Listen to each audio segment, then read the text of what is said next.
Hello everyone, welcome to your YouTube channel learn and fun. और मैं आपका maths educator स्वागत करता हूं आप सभी के अपने चैनल पर। तो बच्चों, जैसे कि क्लास 11th में ढेर सारे बच्चों की डिमांड्स थी कि सर लिमिट्स एंड डेरिवेटिव वाला चैप्टर हमारे एग्जाम्स में आ रहा है, तो जल्दी से उसको कंप्लीट करवा दीजिए। तो आज बच्चों मैं लेकर के आया हूं लिमिट्स एंड डेरिवेटिव का वन शॉर्ट लेक्चर, यानी कि एक ही लेक्चर में पूरा चैप्टर हो जाएगा खल्लास। इस चैप्टर की सबसे खास बात यह है कि यह चैप्टर 11th क्लास में जितना इंपॉर्टेंट है उससे कहीं ज्यादा तुम्हें क्लास 12th में इंपॉर्टेंट रोल प्ले करेगा, क्योंकि इसके बेसिक कॉन्सेप्ट आपका इन्वॉल्व होते हैं जब हम क्लास 12th में कॉन्टिन्यूटी डिफरेंशियबिलिटी पढ़ते हैं, एप्लीकेशन ऑफ डेरिवेटिव पढ़ते हैं, वहां पर इस सभी कॉन्सेप्ट का इस्तेमाल होता है बच्चों। तो जिसका 11th क्लास में ये टॉपिक स्ट्रांग रहेगा, ये चैप्टर स्ट्रांग रहेगा, उसको क्लास 12th में जब हम पढ़ेंगे लिमिट, कॉन्टिन्यूटी, डिफरेंशियबिलिटी, तब उसको बिल्कुल भी प्रॉब्लम नहीं आने वाली। तो आज ही ये समय है कि इस लेक्चर को पूरा एंड तक देखना, ताकि आने वाले टाइम पर तुम्हें कभी भी इस चैप्टर से रिलेटेड कोई प्रॉब्लम ना आए। सबसे इंपॉर्टेंट पॉइंट ये है कि इस चैप्टर में मैं हर वो बेसिक कॉन्सेप्ट आपको समझाऊंगा और उस पर बेस्ड क्वेश्चंस करवाऊंगा जिसमें सबसे ज्यादा बच्चों को दिक्कत आती है। तो अगर आपने ये चैप्टर बिल्कुल भी नहीं पढ़ा है तो ये वीडियो तुम्हारे लिए है, क्योंकि इसमें मैं एक एक चीजों को one by one, step by step आपको करवाऊंगा भी, क्वेश्चंस भी करवाऊंगा। उसके अलावा जिन बच्चों ने पढ़ लिया है उनको ये लेक्चर आपका रिवीजन में बहुत ज्यादा हेल्प करने वाला है। तो स्टार्ट करते हैं बिना किसी देरी के लिमिट्स एंड डेरिवेटिव। तो सबसे पहली बात, अभी तक आप लोगों ने लिमिट्स वर्ड का इस्तेमाल आपस में जब दो दोस्तों की लड़ाई हो जाती है या आपस में किसी को लड़ाई झगड़ा करते हुए देखा होगा, तब यह बात आती है, भाई अपनी तू लिमिट्स में रहना, अपनी लिमिट क्रॉस कर रहा है तू। ये बातें तो तुमने हमेशा सुनी है, लेकिन मैथ्स में लिमिट्स का क्या मतलब है, कभी सोचा है? ठीक है, जी हां बच्चों, मैथ्स में भी हम लिमिट्स पढ़ते हैं और मैथ्स में लिमिट्स का मतलब क्या है इसको हम इस वीडियो में सीखने वाले हैं। तो जल्दी से स्टार्ट करते हैं। सबसे पहले हम चैप्टर प्रोग्रेस पर नजर मारते हैं कि इस वीडियो में कौन कौन से टॉपिक्स हैं जिनको हम कवर करेंगे। तो वो सारे टॉपिक्स आपके सामने हैं बच्चों। लिमिट्स क्या होती है, कॉन्सेप्ट ऑफ लिमिट्स क्या है, ये कैसे इवेल्युएट की जाती है, इन चीजों के बारे में अलजेब्रा ऑफ लिमिट्स पढ़ेंगे। उसके बाद सबसे इंपॉर्टेंट यहां पर है लिमिट्स ऑफ पॉलिनोमियल फंक्शन, क्योंकि जिसको ये चीज समझ में आ गई पॉलिनोमियल फंक्शन की लिमिट और रैशनल फंक्शंस की, ये मान के चलो लिमिट्स का डर उसका खत्म, खलास, बिल्कुल पूरी तरीके से फिनिश हो जाएगा। तो ये टॉपिक इस वीडियो में कवर होगा। उसके बाद ट्रिग्नोमेट्रिक फंक्शन से रिलेटेड जितनी भी लिमिट्स हैं उन सभी लिमिट्स में एक स्टैंडर्ड लिमिट का इस्तेमाल होता है, वो स्टैंडर्ड लिमिट यहां पर हम डिस्कस करेंगे। तो इस तरीके से लिमिट्स का पोर्शन जब कवर हो जाएगा फिर हम मूव करेंगे आपके पास डेरिवेटिव्स पर। डेरिवेटिव्स का पहले हम रियल लाइफ कुछ एग्जांपल्स देखेंगे कि भाई रियल लाइफ में डेरिवेटिव्स का इस्तेमाल कहां पे कर रहे हैं, जिसको आपको लगता नहीं कि मैथ्स यार कहां इस्तेमाल हो रही है, तो मैं फील करा दूंगा कि भाई कैसे इस्तेमाल तुम रोज करते हो, रोज तुम देखते हो, लेकिन तुम्हें पता नहीं है उसके बारे में। आगे पर बात करेंगे अलजेब्रा ऑफ डेरिवेटिव्स, ठीक है बच्चों, जिसकी हेल्प से फिर हम अलग अलग फंक्शंस के सम, एडिशन, प्रोडक्ट, उनके डेरिवेटिव फाइंड करना सीखेंगे। तो प्रोडक्ट रूल और क्वोशंट रूल, जिनके बेसिस पर 90% से ज्यादा डेरिवेटिव्स के क्वेश्चंस आपके पेपर में पूछे जाते हैं, वो रूल जो अलजेब्रा ऑफ डेरिवेटिव में पढ़ने वाले हैं वो भी यहां पर हम डिस्कस करेंगे। उसके बाद derivatives of polynomials and trigonometric functions, फिर पॉलिनोमियल्स और ट्रिग्नोमेट्रिक फंक्शंस के डेरिवेटिव्स, उन पर बेस्ड ढेर सारे क्वेश्चंस। तो ये सारी चीजें हम आज की इस वीडियो में करने वाले हैं। तो सबसे पहले बच्चों स्टार्ट करते हैं, what is the concept of limit. देखो, लिमिट का मतलब क्या है? लिमिट मतलब कि एक रियल लाइफ में अगर हम बात करें, एक ऐसी बाउंड्री लाइन को बोल देते हैं कि भाई इसके आगे तुम मत बढ़ना, अदरवाइज बवाल हो जाएगा। क्या हो जाएगा? बवाल हो जाएगा।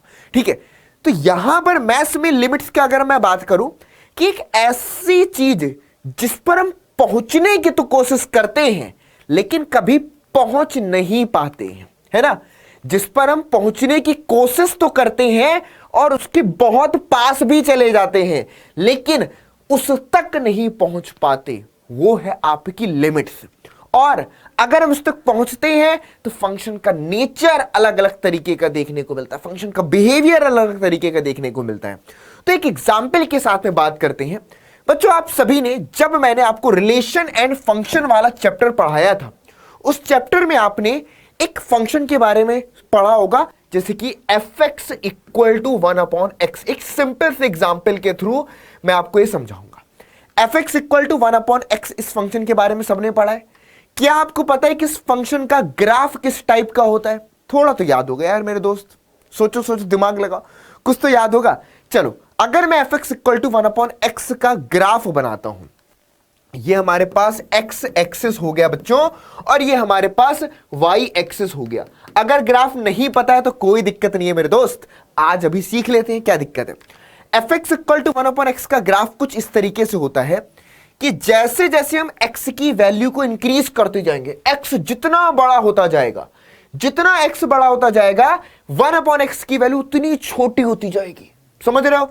और जैसे जैसे x की वैल्यू हम छोटी करते जाएंगे, जीरो के पास लेते जाएंगे, यानी कि जीरो के जितना पास में जाएंगे 1/x उतना ही बड़ा हो जाएगा। समझ रहे हो? 1/x उतना ही बड़ा हो जाएगा। तो ऐसे समझो कि अगर मैं इसके ग्राफ को प्लॉट करता हूं, इसका ग्राफ कुछ इस तरीके से होता है, ऐसा कुछ। ठीक है, रफ डायग्राम बना रहा हूं, बिल्कुल एग्जैक्ट में ऐसा कुछ ग्राफ इसका देखने को मिलता है। उसके अलावा कुछ इस तरीके से भी देखने को मिलता है। ठीक है, ये है बच्चों हमारे पास f x equal to 1/x का ग्राफ। ये जो पॉइंट है, ये जो पॉइंट है बच्चों, ये हमारा ओरिजिन, यानी कि x इक्वल टू 0, इस पॉइंट को हम बोलते हैं। एक सिंपल सी बात मैं आपसे बोलूं कि मान लो अगर बिट्टू, ये एक बच्चा है, इसका नाम क्या है बच्चों? इसका नाम है मान लो बिट्टू, बिट्टू के हाथ। ठीक है, इसका नाम क्या है बच्चों? बिट्टू। चलो, अगर बिट्टू क्या कर रहा है कि बिट्टू एक मोटरसाइकिल में चल रहा है। ठीक है, वो मोटरसाइकिल है आपकी F x equal to 1/x। वो motorcycle F x equal to 1/x है। ठीक है, ये क्या है? मोटरसाइकिल है 1/x वाली। अब बिट्टू एक्स एक्सिस में जब जीरो की ओर मूव कर रहा है, जीरो की ओर मूव कर रहा है एक्स एक्सिस में, तो ये जो एफ एक्स मोटरसाइकिल है, फंक्शन क्या है? एक तरीके की मशीन है। तो जो एफ एक्स मोटरसाइकिल है, वो जैसे जैसे बिट्टू एक्स एक्सिस में जीरो की ओर जा रहा है, ये मशीन यानी कि एफ एक्स बिट्टू को क्या कर रही है? ध्यान समझना, बिल्कुल जैसे जैसे जीरो के क्लोज जा रहा है, एफ एक्स 1/x की वैल्यू कहां जा रही है? माइनस इंफिनिटी, माइनस इनफाइनाइट की ओर नीचे जाती जा रही है। जितना ज्यादा वो क्लोज जा रहा है किसके? जीरो के, फ्रॉम लेफ्ट साइड।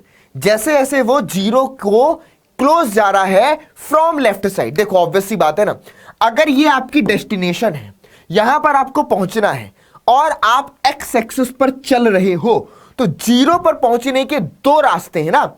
एक रास्ता है जो लेफ्ट साइड से आता है, और एक रास्ता है मेरे दोस्त जो राइट साइड से आता है। ठीक है, अगर एक्स एक्सिस में मैं जीरो की ओर फ्रॉम लेफ्ट साइड से चलूंगा, यानी कि लेफ्ट साइड से आऊंगा, तो एफ एक्स 1/x क्या करेगा? जैसे जैसे जीरो के पास पहुंचेंगे, F x equal to 1/x की वैल्यू बहुत बहुत बहुत छोटी होती जाएगी, माइनस इंफिनिटी की ओर टेंड करती जाएगी। कहां जाएगी? माइनस इनफाइनाइट की ओर। क्लियर है? As you going to close enough to zero from left side. इसके जस्ट अपोजिट में बच्चों, अगर मैं एक्स इक्वल टू 0 पर फ्रॉम राइट साइड से आ रहा हूं, ऐसे चल करके, चलते चलते चलते ऐसे आ रहा हूं, जैसे जैसे मैं x इक्वल टू 0 के क्लोज जा रहा हूं, मुझे 1/x की जो वैल्यू है वो बहुत बड़ी होती जा रही है, यानी कि tending two plus infinity, plus infinite पर जा रही है। इसका मतलब क्या हुआ? हमारा टारगेट तो था x इक्वल टू 0 पे जाने का, लेकिन x इक्वल टू 0 के क्लोज हम जैसे जैसे जैसे जैसे जाते जा रहे हैं, देखो x इक्वल टू 0 पर तो पहुंच ही नहीं सकते। पूछो क्यों? क्योंकि F x equal to 1/x आपका तभी डिफाइंड है जब x नॉट इक्वल टू 0 है। x की वैल्यू कभी भी 0 के बराबर नहीं है। x की वैल्यू 0 के क्लोज इनफ हो सकती है। क्या हो सकती है? x की वैल्यू 0 के क्लोज इनफ हो सकती है।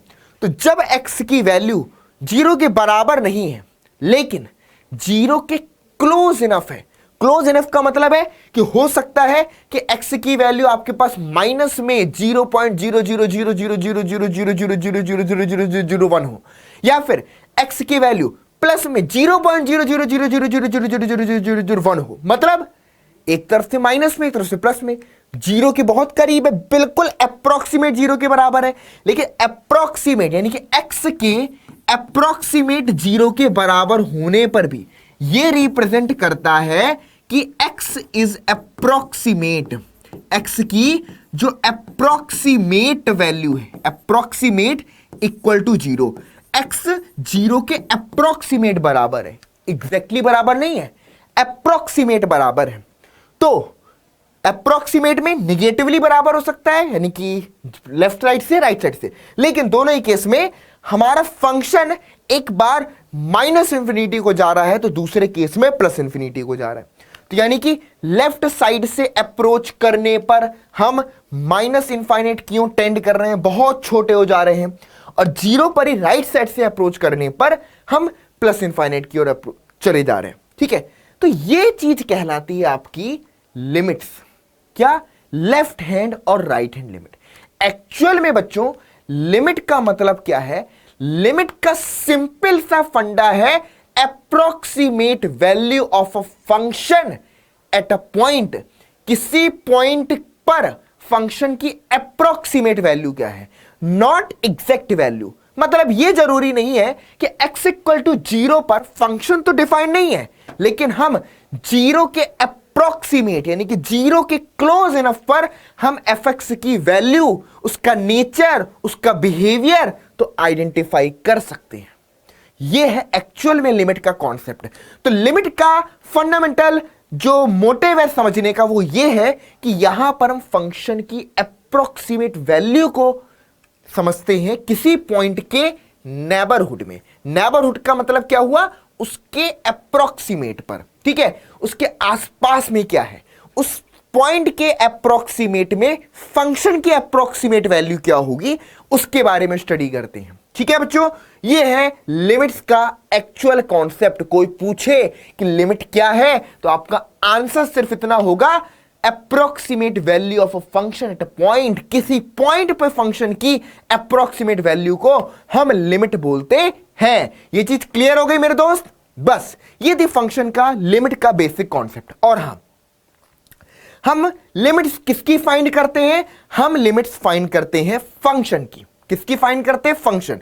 यानी कि किसी की लिमिट इवेल्युएट करने के लिए उसका फंक्शन होना जरूरी है। अगर वो फंक्शन नहीं है तो उसकी लिमिट्स पर बात नहीं की जाएगी। लिमिट्स की बात सिर्फ और सिर्फ किस में करेंगे? फंक्शन में करेंगे। आगे बढ़ते हैं। अब जैसे कि बच्चों एक और एग्जाम्पल देखते हैं लेफ्ट हैंड लिमिट और राइट हैंड लिमिट का। जैसे कि एग्जाम्पल आपके सामने है, fx equal to when x is less than equal to 0 fx is equal to 1। clear? when x is greater than 0 fx is equal to 2।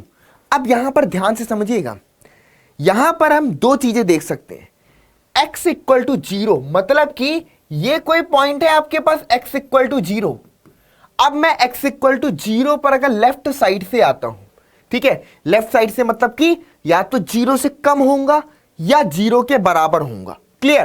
तो 0 से कम या बराबर में फंक्शन की वैल्यू कितनी? 1। तो मान लो ये कोई x y इक्वल टू 1 है, तो ये हमारे पास फंक्शन का ग्राफ हो गया y इक्वल टू 1। क्लियर है?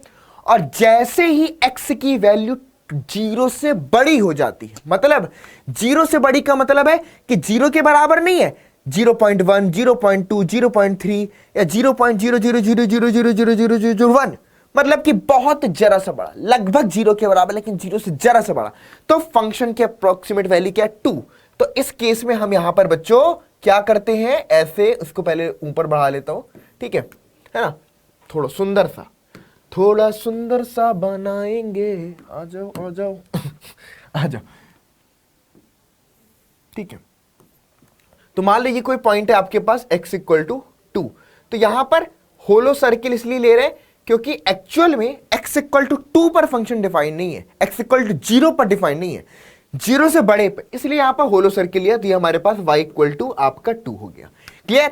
अब यहां पर अगर आप ध्यान से समझे कि जब मैं x जो x एक्सिस में 0 की ओर टेंड कर रहा हूं, but from the left side, from the left side, तो लेफ्ट साइड को हम 0 माइनस से डिनोट कर रहे हैं। किससे डिनोट कर रहे हैं?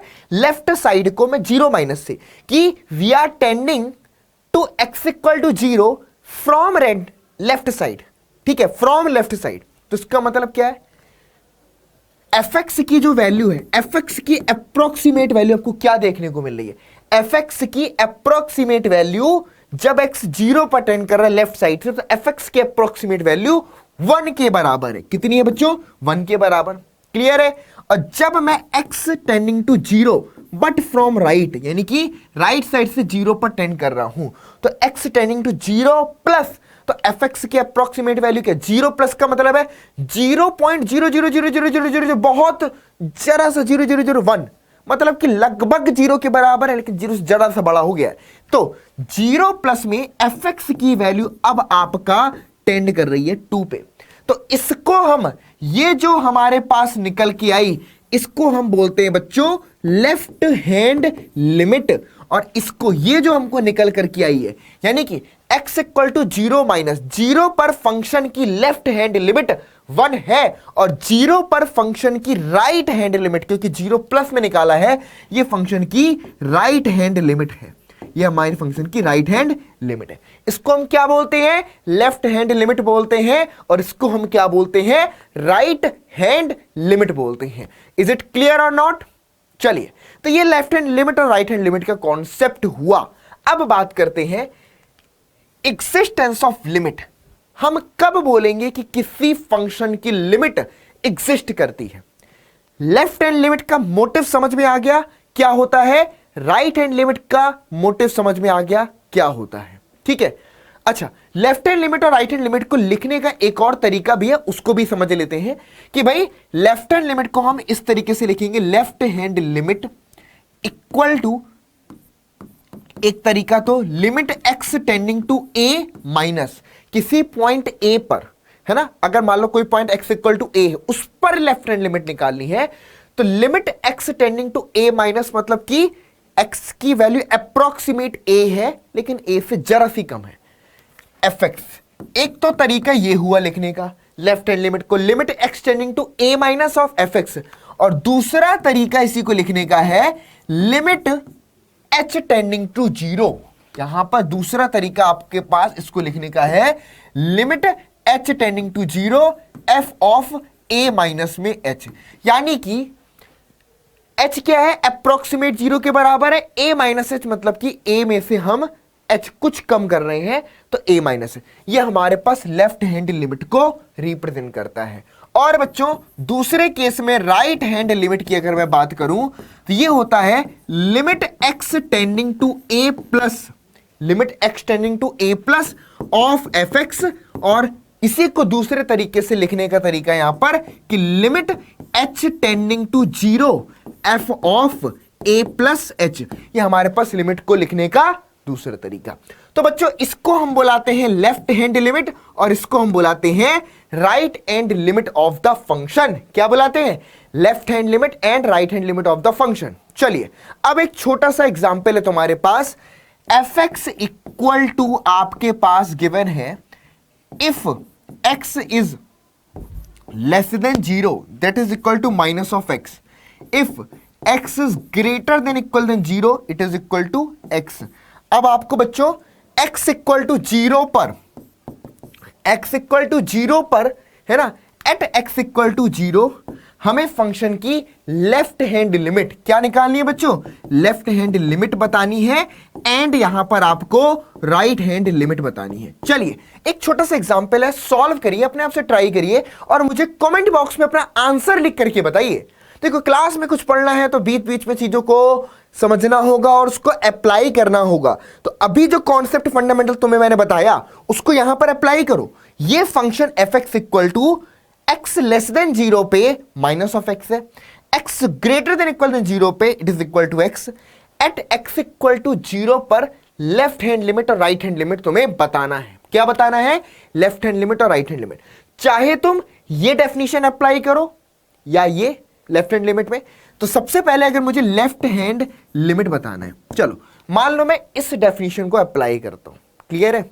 चलो तो ये क्या बनेगा, लिमिट h टेंडिंग टू 0।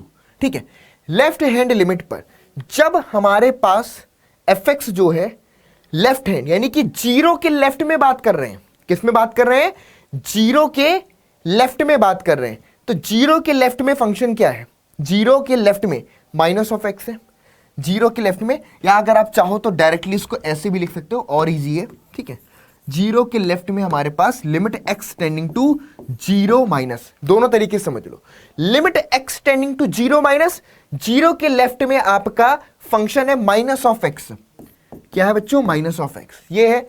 अब इसी को तुम इस डेफिनेशन के अकॉर्डिंग लिख सकते हो, limit H tending to zero, ठीक है, और F of zero minus H. तो यहां पर हम क्या लिखेंगे, जीरो माइनस में एच, तो जहां पर एक्स है उसके प्लेस पर हम क्या लिखेंगे, आपका जीरो माइनस में एच। ठीक है, उसके प्लेस पर हम क्या लिखेंगे, जो भी लिखा है माइनस लिखा हुआ है, ठीक है, ये माइनस अलग है, यहां पर जीरो माइनस का एच, तो ऑटोमेटिक हमारे पास आ जाएगा limit H tending to zero, और यहां पर एच, और एच अप्रोक्सीमेट जीरो के बराबर, और एच तो हमको ये मिल गया जीरो। क्लियर है, इसकी अप्रोक्सीमेट वैल्यू आपको जीरो, या तो यहां से भी देख सकते हो कि एक्स जब जीरो के बराबर तो as it is minus of zero, minus of zero मतलब कि जीरो।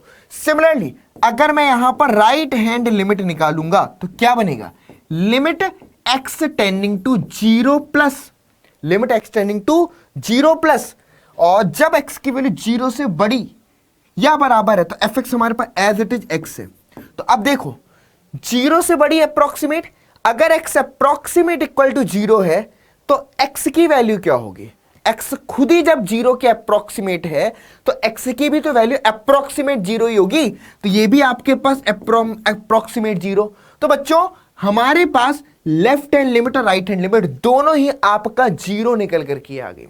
इसको हम बोलते हैं राइट हैंड लिमिट और इसको हम बोलते हैं लेफ्ट हैंड लिमिट। ठीक है, तो हमको लेफ्ट हैंड और राइट हैंड लिमिट दोनों ही यहां पर मिल चुकी है।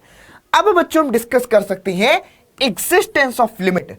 तो किसी फंक्शन की किसी पॉइंट पर लिमिट आपका सिर्फ और सिर्फ तब एग्जिस्ट करती है जब किसी पॉइंट पर फंक्शन की लेफ्ट हैंड लिमिट और राइट हैंड लिमिट बराबर हो किसी पॉइंट पर एट एक्स इक्वल टू ए।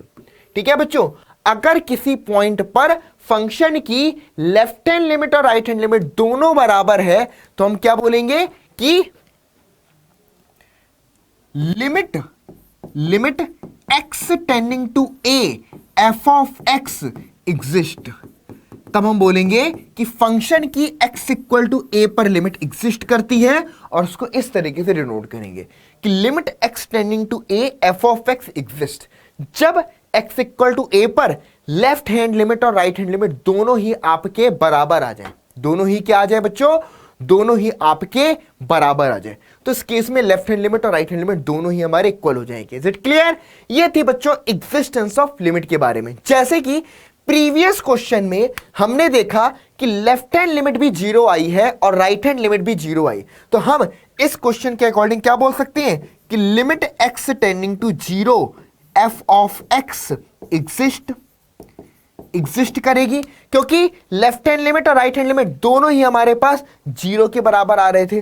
और अब आपसे ये पूछेगा कि भाई इसकी लिमिट क्या होगी, हम बोलेंगे एल इसकी लिमिट होगी जो कि लेफ्ट हैंड लिमिट और राइट हैंड लिमिट के बराबर है।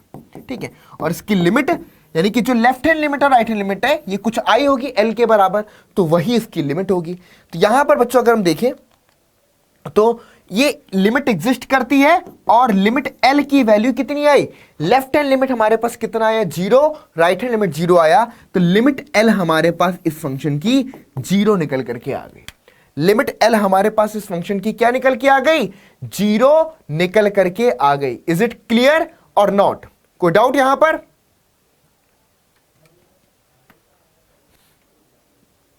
चलिए, तो इस बेसिक चीजों को बस थोड़ा सा हमें ध्यान से समझना है और कहीं पर कोई प्रॉब्लम नहीं है। चलिए, यहां तक डन हो गया बेटा? किसी को भी कहीं पर कोई डाउट है तो कमेंट बॉक्स में जरूर से लिख करके बताना। अब कुछ और क्वेश्चंस करते हैं। चलिए, अब हम बात करेंगे अलजेब्रा ऑफ लिमिट्स पर।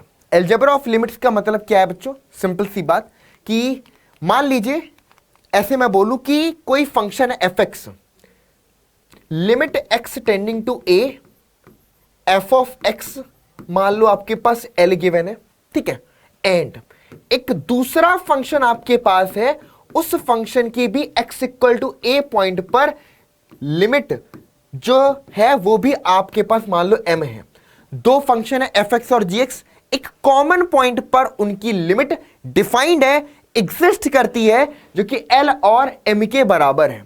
तो by the algebra of limit सबसे पहला रूल क्या होगा कि limit x tending to a f x plus minus आपके पास gx, यानी कि इन फंक्शंस के सम और डिफरेंस की लिमिट किसके बराबर, लिमिट्स के सम और डिफरेंस के बराबर होगी। यानी कि इन दोनों फंक्शंस की लिमिट एग्जिस्ट करती है, एक की लिमिट l के बराबर है, दूसरे की लिमिट m के बराबर है, तो इनके सम फंक्शन की लिमिट l प्लस m और डिफरेंस फंक्शन की लिमिट l माइनस में m हो जाएगी।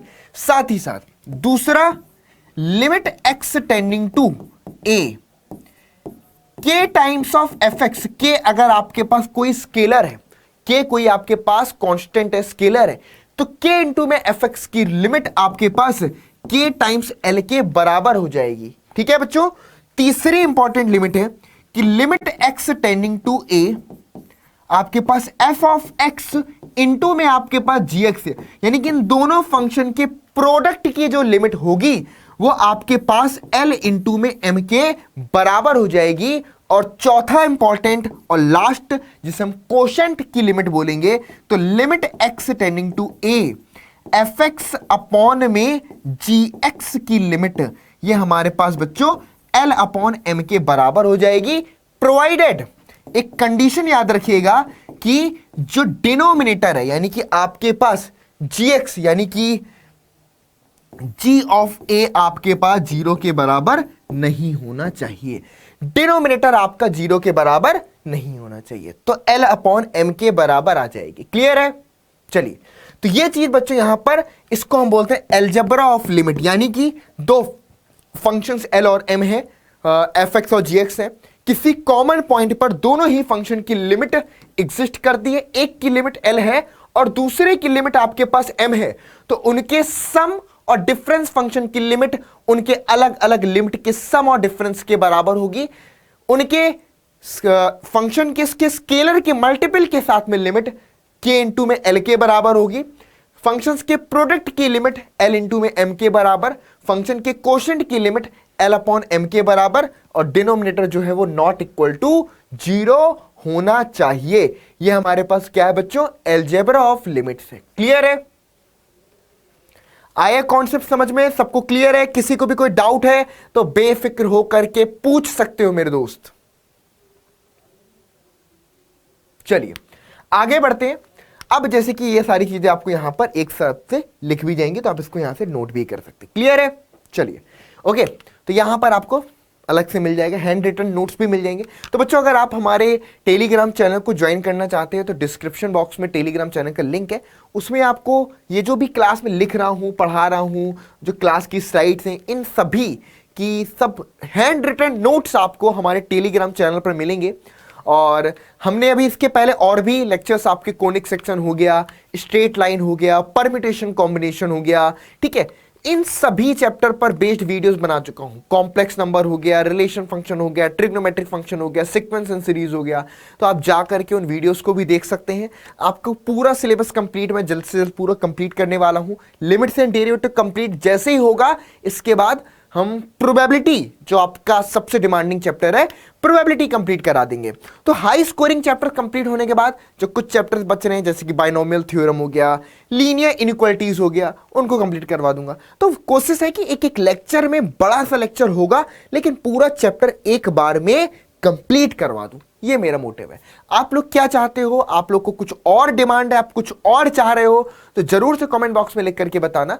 तुम्हारी हर प्रॉब्लम को सुनने के लिए मैं हमेशा खड़ा हूं और देख रहा हूं कि क्या दिक्कत आ रही है, उसके अकॉर्डिंग ही काम कर रहा हूं।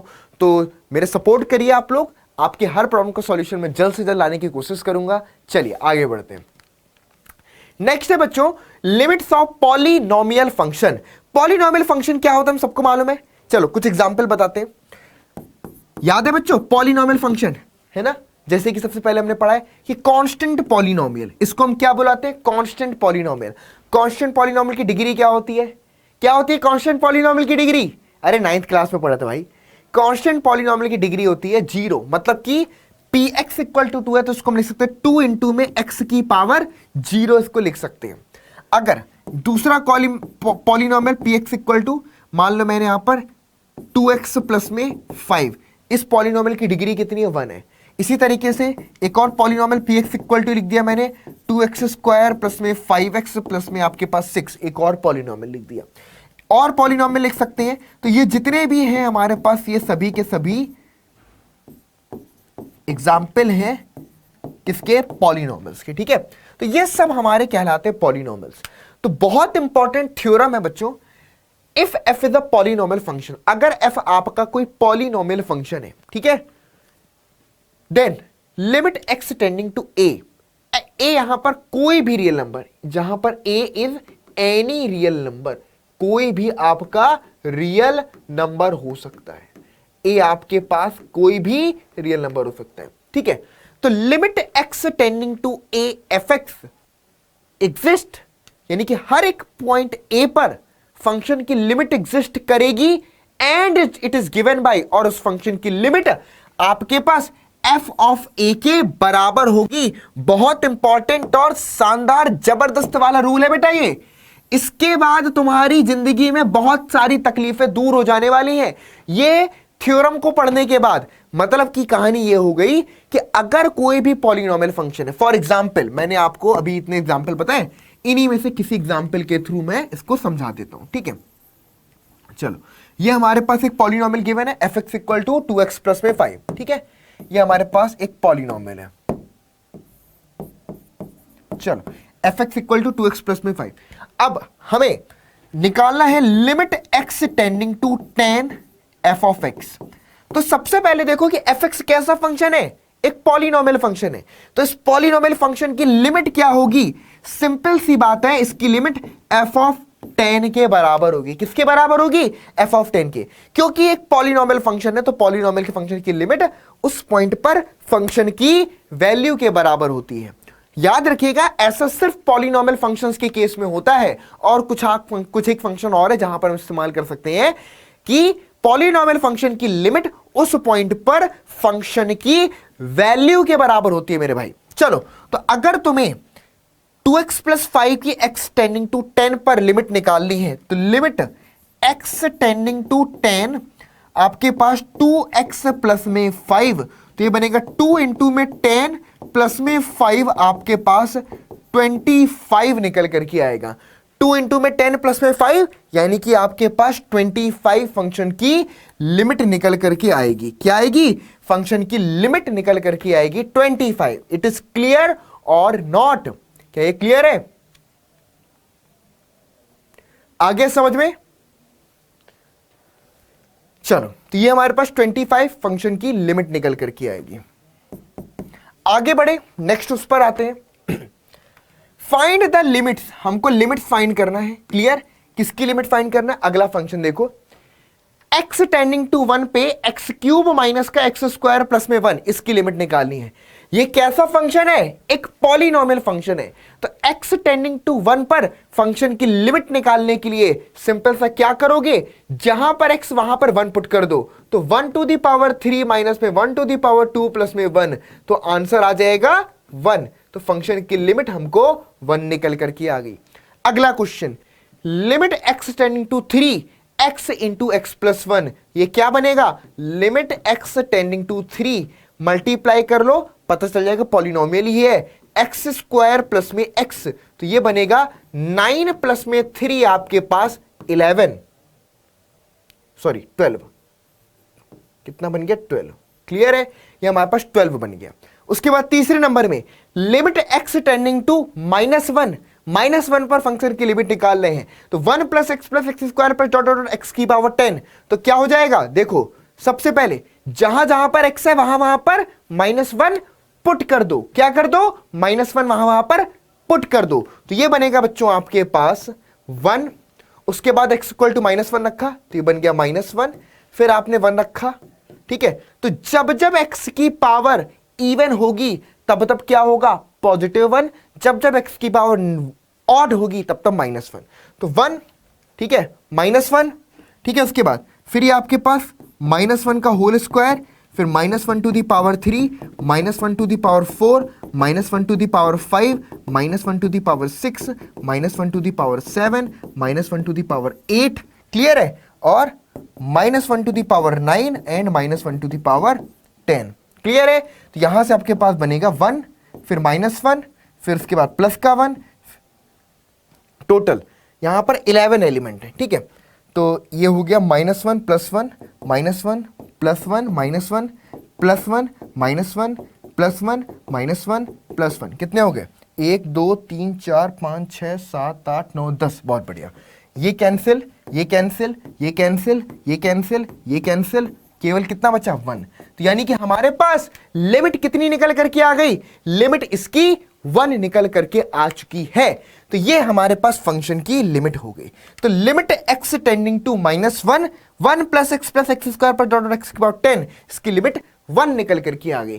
तो जैसे ही पता चल जाता है आपको कि ये एक पॉलिनोमियल फंक्शन है, तो आपकी जिंदगी खुशियों से भर जाती है मेरे दोस्त, ठीक है। फटाक से उस पॉइंट को फंक्शन में जाकर के पुट करो और लिमिट निकाल लो। देख के चलना, पॉलिनोमियल फंक्शन हो तभी ये करना, अदरवाइज मामला गड़बड़ा सकता है, ठीक है। चलिए अब बच्चों जो बहुत इंपॉर्टेंट रिजल्ट हम डिस्कस करेंगे वो है लिमिट्स ऑफ रैशनल फंक्शन। ये चीज बहुत बहुत बहुत इंपॉर्टेंट है, क्लियर।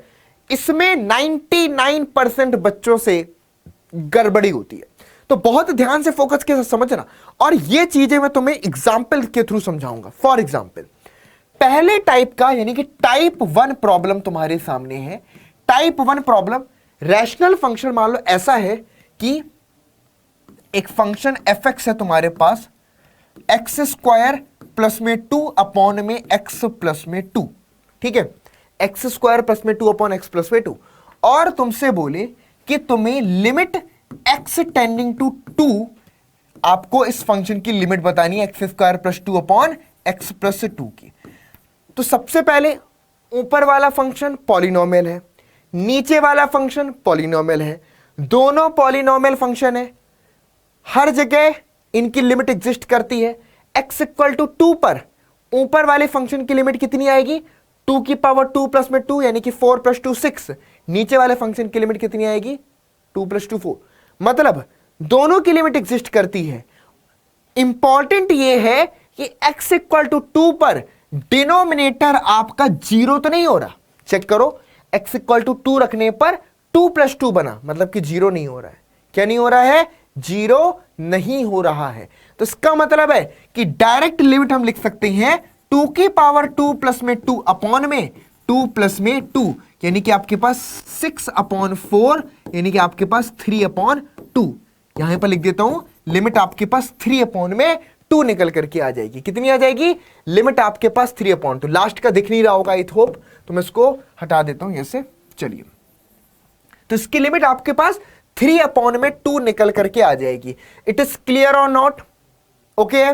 चलिए, ये टाइप 1 था, जब fx और gx न्यूमरेटर डिनोमिनेटर पॉलिनोमियल है, उनकी लिमिट उन पॉइंट पर एग्जिस्ट करती है, डिनोमिनेटर नॉन जीरो है उस पॉइंट पर, डिनोमिनेटर नॉन जीरो है उस पॉइंट पर, तो सीधे रख करके निकाल लिया, अलजेब्रा ऑफ लिमिट का इस्तेमाल किया।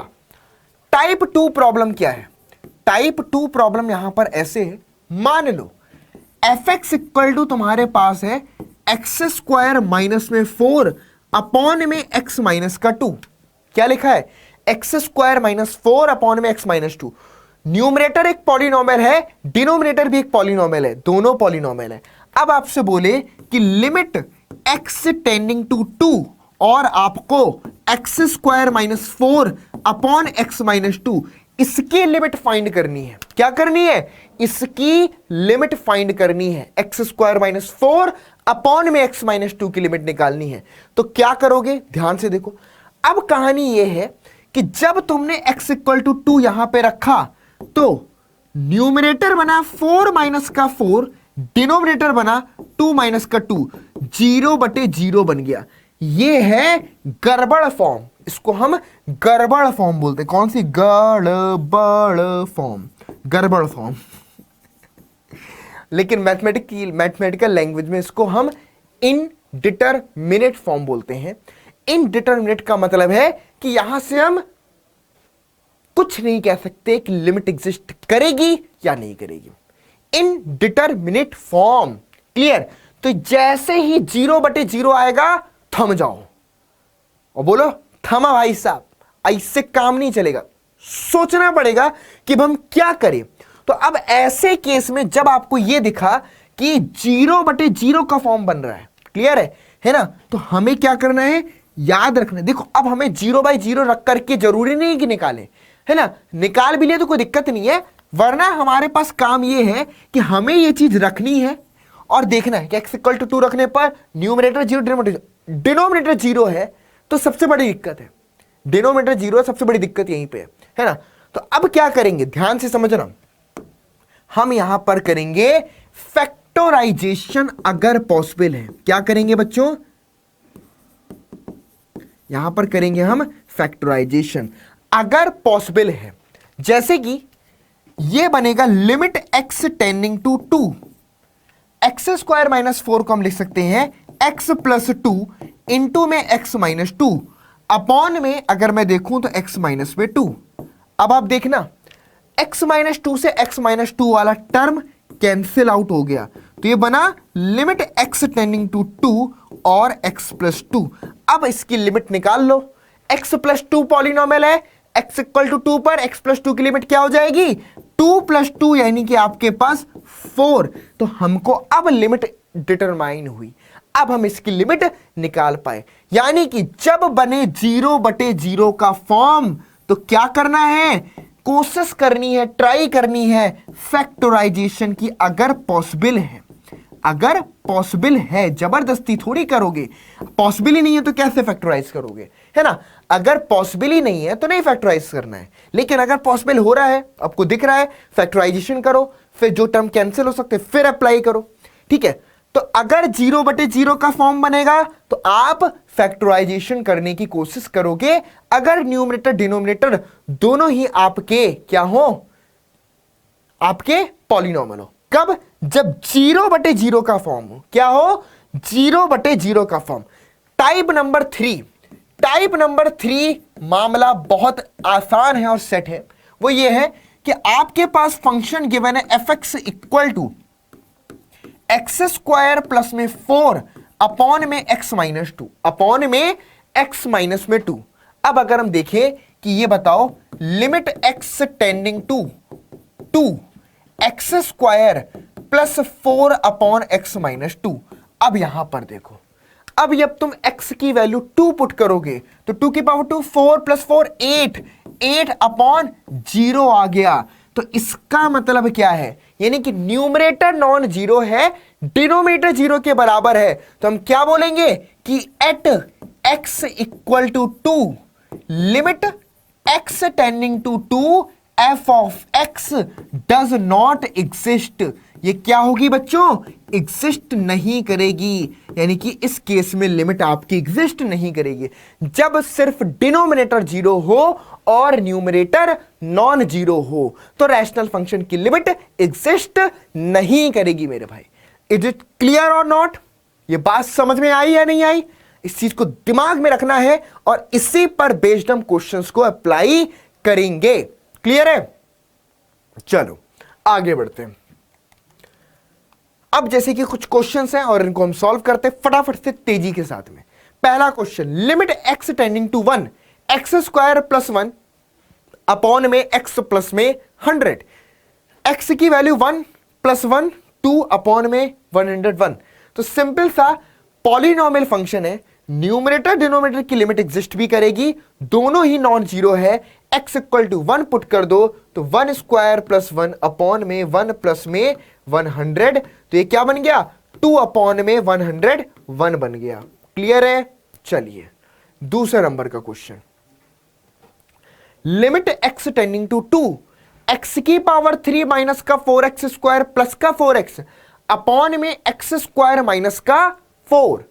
अब बताइए अगर मैं यहां पर x इक्वल टू 2 पुट करता हूं तो क्या बनेगा, डिनोमिनेटर पहले तो बनेगा 0, 2 की पावर 2 यानी कि 4 माइनस 4, न्यूमिनेटर बनेगा 8, 8 16 और माइनस 16, न्यूमिनेटर भी 0, मतलब कि ये बन रहा है 0 अपॉन 0 का फॉर्म, यानी कि ये कैसा फॉर्म है, इनडिटरमिनेट फॉर्म है, इनडिटरमिनेट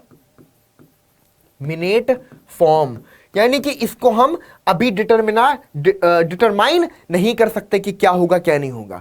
अब क्या करेंगे, इसमें हम क्या करेंगे बच्चों, फैक्टराइजेशन अप्लाई करेंगे। तो मतलब कि ये कहानी क्या बनेगी, लिमिट x टेंडिंग टू 2। अब देखना, न्यूमरेटर से x को कॉमन निकाला तो न्यूमरेटर बनेगा x स्क्वायर माइनस का 4x प्लस में 4, डिनोमिनेटर में x स्क्वायर माइनस 4 है, इसको लिखा x प्लस 2 इंटू में x माइनस में 2। क्लियर है। अभी और फैक्टराइजेशन होगा तो ये बनेगा लिमिट x टेंडिंग टू 2 और x इंटू में एक्स स्क्वायर माइनस का 4x प्लस में 4, इसको हम क्या लिख सकते हैं, x माइनस में 2 का होल स्क्वायर अपॉन में x प्लस 2 इंटू में x माइनस का 2। देखो x माइनस 2 से एक x माइनस 2 कैंसिल आउट, तो ये बन गया limit x tending to 2, x into में x माइनस 2 होल अपॉन में आपके पास x प्लस में 2, ये बन गया हमारे पास। आई बात समझ में कि नहीं आई, क्लियर। अब देखो x टेंडिंग टू 2 पर डिनोमिनेटर क्या है, नॉन जीरो है, न्यूमिनेटर देखो, अब न्यूमिनेटर से फर्क नहीं पड़ता, अब तुम पुट करोगे तो ये आएगा 2 इंटू में 2 माइनस 2 अपॉन में आपके पास 4, तो 0 अपॉन 4 लिमिट आ गई हमारे पास 0, लिमिट हमको इस फंक्शन की 0 निकल के आ गई। तो पहले क्या पता चला था कि ये इनडिटरमिनेट फॉर्म है, x इक्वल टू 2 पर डायरेक्ट हम फंक्शन की लिमिट नहीं निकाल सकते। ठीक है बच्चों, तो फैक्टराइजेशन करेंगे और उसके बाद इन फंक्शंस की हम लिमिट इजीली निकाल सकते हैं। आई बात समझ में मेरे प्यारे दोस्त की नहीं आई, जल्दी से फटाफट से कमेंट बॉक्स में लिख करके बताओ। वीडियो को लाइक और शेयर करना बिल्कुल मत भूलें, आपकी वीडियो जितनी ज्यादा आप लाइक और शेयर करते हो उतना ज्यादा मेरा कॉन्फिडेंस बिल्ड होता है। ठीक है, तो वीडियोस में अच्छे व्यूज आए, ज्यादा से ज्यादा बच्चों तक पहुंचे, बच्चों के फीडबैक आए, it is very very very important for me, ताकि मैं खुद भी देख सकूं कि और क्या कमियां हैं, उनको मैं दूर करके एक बहुत ही बेहतरीन कंटेंट तुम्हारे लिए इस चैनल पर ला सकूं। तो जरूर से लाइक शेयर करना मत भूलो और अपना फीडबैक, एक छोटा सा कमेंट होता है, ज्यादा टाइम नहीं लगता एक कमेंट लिखने में, एक कमेंट लिख दो कि सर जी आज की क्लास में ये चीज अच्छी लगी, इस चीज में थोड़ा सा कम मजा आया, अगली क्लास में देखना सर उस जहां पे कम मजा आया था उसको और मजेदार कर देंगे। ठीक है, या सर आज की क्लास बहुत अच्छी लगी है, अगली क्लास भी इस चैप्टर पे बनाइए, इस टॉपिक में मैं कमजोर हूं, उस पर मुझे पढ़ना है। सब कमेंट बॉक्स में लिख करके जाया करो ताकि हर चीजों के लिए तुम्हारे लिए पता रहे मुझे कि तुम्हें क्या चाहिए, मैं वही चीज तुम्हारे लिए लेकर के आऊं। ठीक है, ऑन डिमांड। ठीक है, ताकि जो डिमांड होगी वही सप्लाई होगी मेरे दोस्त। चलिए, तो 0 निकल करके आई यहां पर कि नहीं आया, क्लियर है, बहुत बढ़िया। इसके बाद ये क्वेश्चन काफी काफी काफी ज्यादा इंपॉर्टेंट क्वेश्चन है। ठीक है, one of the most important question में से एक है।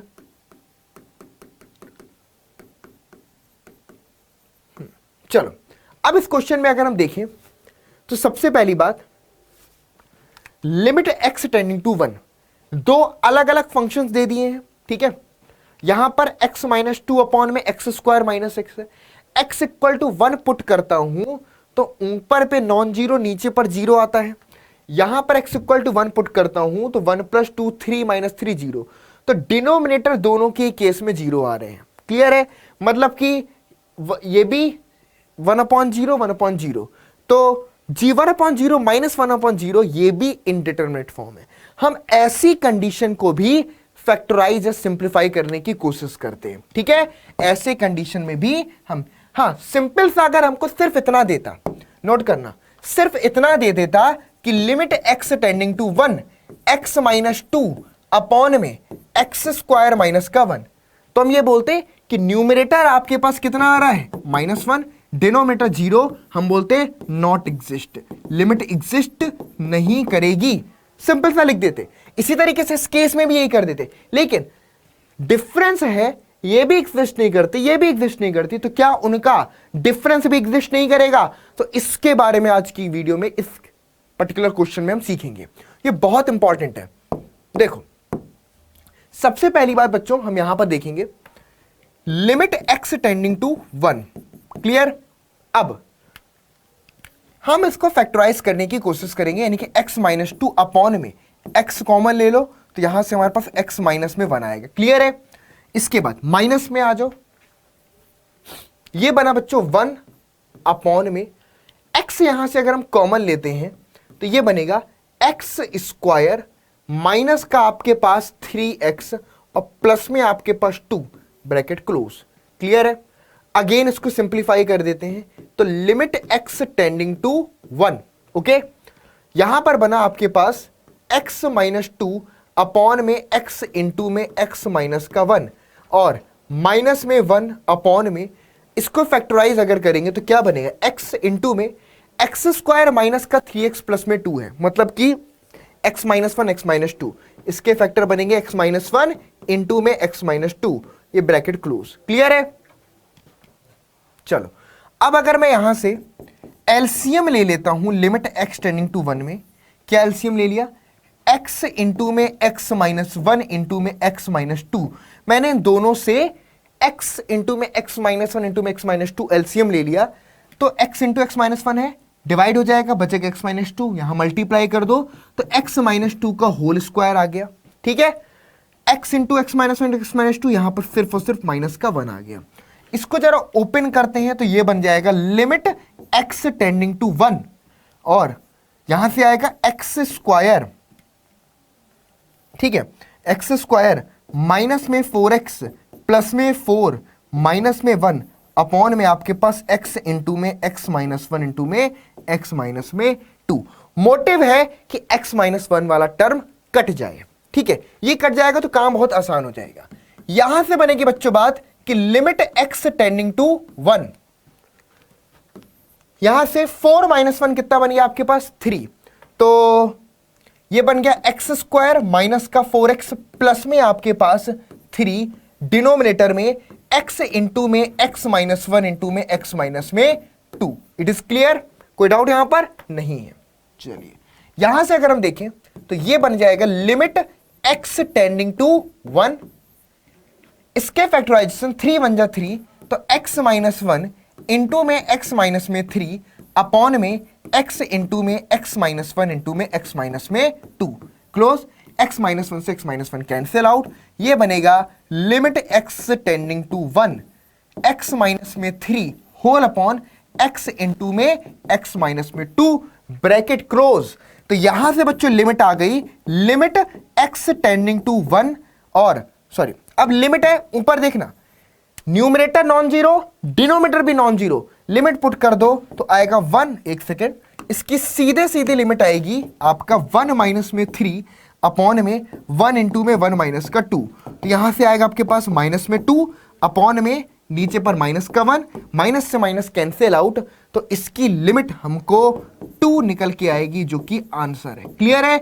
इसकी लिमिट कितनी आ गई बच्चों? इसकी लिमिट हमको 2 निकल करके आ गई। क्लियर है? ओके, तो इस तरीके से बच्चों ऐसे क्वेश्चंस को हम सॉल्व करते हैं, जैसे इन्हें हम बोलते हैं रैशनल फंक्शन। तो रैशनल फंक्शन में ये तीनों टाइप को बहुत अच्छे से समझना है कि टाइप 1 जब न्यूमरेटर डिनोमिनेटर दोनों ही नॉन जीरो है तो सीधे रख करके वैल्यू निकालो। उसके बाद न्यूमरेटर डिनोमिनेटर दोनों ही जीरो है तो फैक्टराइजेशन मेथड अप्लाई करो और ऐसे लिमिट निकालो। न्यूमरेटर सही है, डिनोमिनेटर जीरो है, तो इन ये हमारे पास लिमिट इस केस में एग्जिस्ट नहीं करती। और इस क्वेश्चन से हमने देखा कि इस फंक्शन की उस फंक्शन की, दोनों सेपरेट फंक्शन की x इक्वल टू 1 पे लिमिट एग्जिस्ट नहीं करती थी। समझिएगा बच्चों, इंपॉर्टेंट टर्म यहां से क्या है कि लिमिट x टेंडिंग टू 1 पर अगर मैं इसको बोलता हूं f ऑफ x और इसको बोलता हूं g ऑफ x, तो fx and limit x tending to 1 g of x not exist, इनकी लिमिट एग्जिस्ट नहीं करती थी। ठीक है, इनकी लिमिट एग्जिस्ट नहीं करती, बट हमने देखा कि limit x tending to 1 fx minus gx इसकी लिमिट एग्जिस्ट करती है।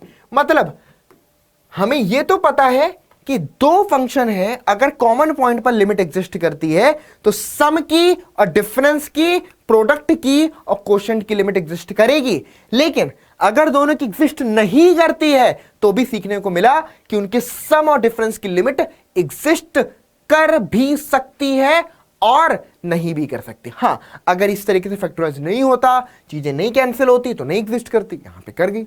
चलो आगे बढ़ते हैं। अब बच्चों बात करेंगे कुछ ब्रांच फंक्शन के बारे में, ठीक है।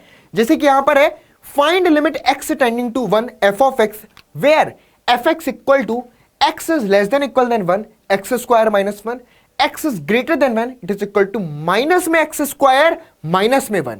हमें अब इसकी लिमिट फाइंड करनी है।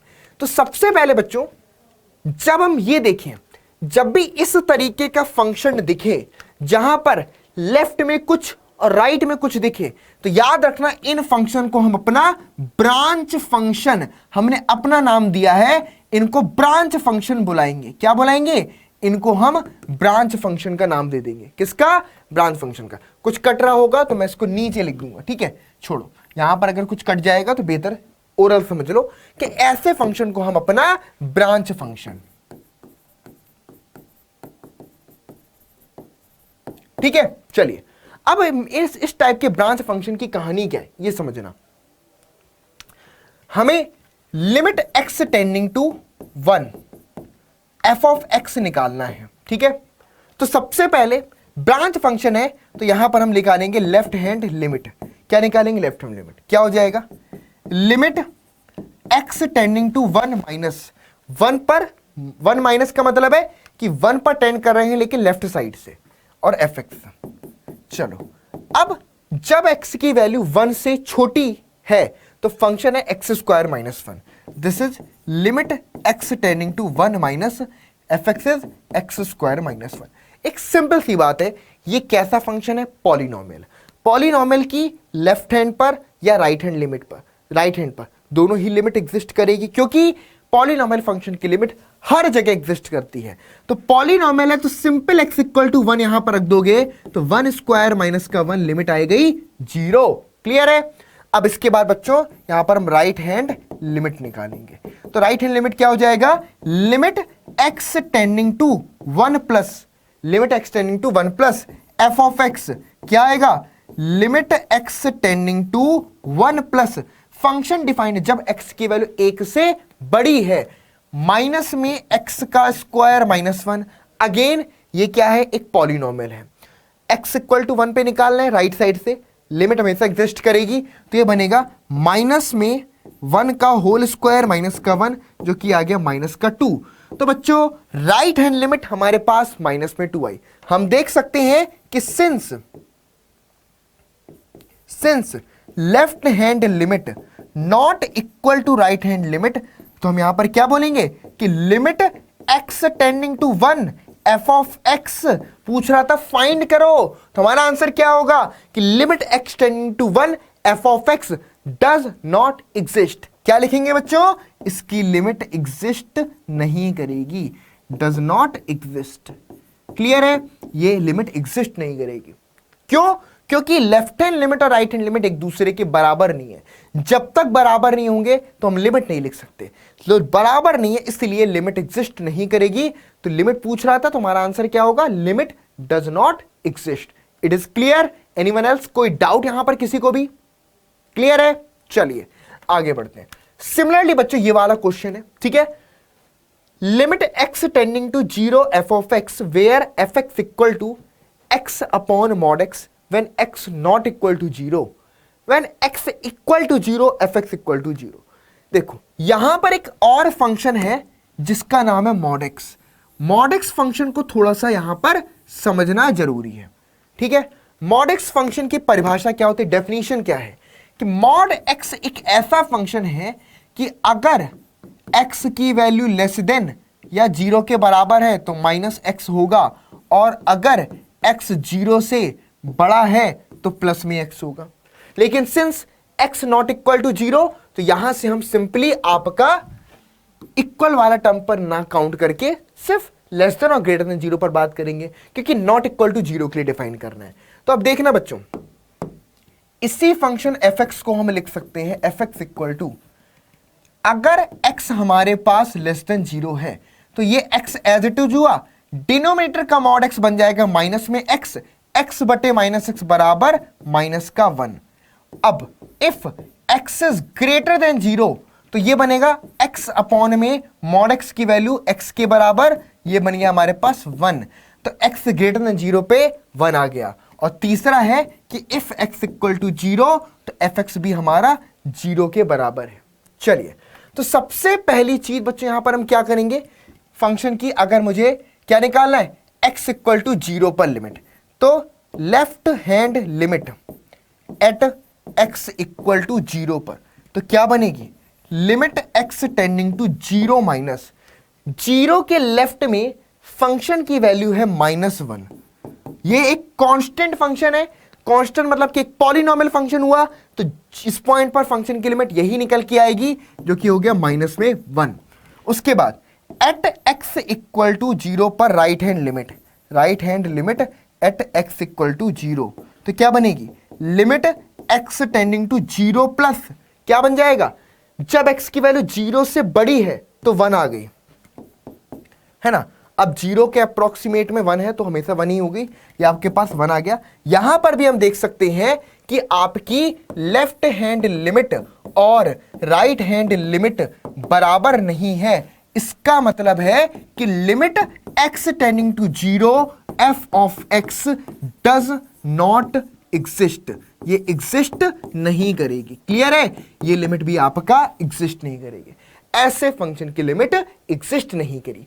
तो ये चीज बड़ा इंपॉर्टेंट है, बड़ा खूबसूरत है, बड़ा ही प्यारा है, अगर आप इसको गौर से ध्यान से समझ लेते हैं। ठीक है, फटाफट से इसको नोट करिए, आगे बढ़ते हैं। तो चलिए, ये सबका हो गया, सबको समझ में आ गया, क्लियर है। चलिए, तो अब इसके बाद बच्चों अपन मूव करते हैं एक बहुत इंपॉर्टेंट थ्योरम, और इस पर बेस्ड कुछ सेट ऑफ प्रॉब्लम्स है जो आपके एग्जाम्स में रेगुलरली पूछे जा रहे हैं। रेगुलर मतलब कि अगर मैं लास्ट ईयर्स के पेपर्स को देखूं, बच्चों से अगर मैंने पूछा कि उनके एग्जाम में किस तरह के क्वेश्चंस आए थे, तो ये कुछ इस टाइप के कुछ प्रॉब्लम्स हैं जो सैंपल सेट ऑफ प्रॉब्लम्स हैं जिन पर हम डिस्कस करने वाले। तो थ्योरम नंबर 2 इसको बच्चों हम बोलते हैं। थ्योरम नंबर 2 में आपसे क्या बोल रहा है कि भाई फॉर एनी पॉजिटिव इंटीजर, अगर आपके पास कोई पॉजिटिव इंटीजर n है, limit x tending to a x to the power n minus में a to the power n whole upon x minus a, इस पूरे की जो लिमिट होती है वो n इंटू में a to the power n minus 1 के बराबर होती है। कैसे होता है बच्चों, इस लिमिट की वैल्यू n इंटू में a to the power n minus 1 कैसे आती है, इसको समझते हैं। सिंपल सा फंडा बच्चों ये है कि limit x tending to a पर अगर अपन देखें तो x to the power n minus a to the power n upon x minus a में अगर x इक्वल टू a आप यहां पर पुट करते हैं तो ये बेसिकली आप देखोगे कि 0/0 का फॉर्म बन जाएगा, जो कि एक इनडिटरमिनेट फॉर्म है। तो अगर ये 0/0 इनडिटरमिनेट फॉर्म है तो इसका मतलब क्या है कि हम इसमें फैक्टराइजेशन ट्राई करेंगे। तो limit x tending to a x to the power n minus a to the power n का फैक्टराइजेशन होता है x माइनस में a इंटू में x to the power n minus 1। ठीक है बच्चों, फिर प्लस में x to the power n minus 2 into में a, फिर x to the power n minus 3 into में a स्क्वायर, और फिर इस तरह के डॉट डॉट डॉट बच्चों a टू द पावर आपके पास n माइनस 1। ठीक है, ये हमारे पास ब्रैकेट हो गया, डिनोमिनेटर में हमारे पास आ जाता है x माइनस में a, ये इसका एक्सपेंशन होता है। Clear, x to the power n minus a to the power n का expansion x minus a x की power n minus 1 plus x की पावर n माइनस 2 इंटू में a x की पावर n माइनस 3 इंटू में a square और dot dot a to the power n minus 1। x minus a से x minus a cancel out.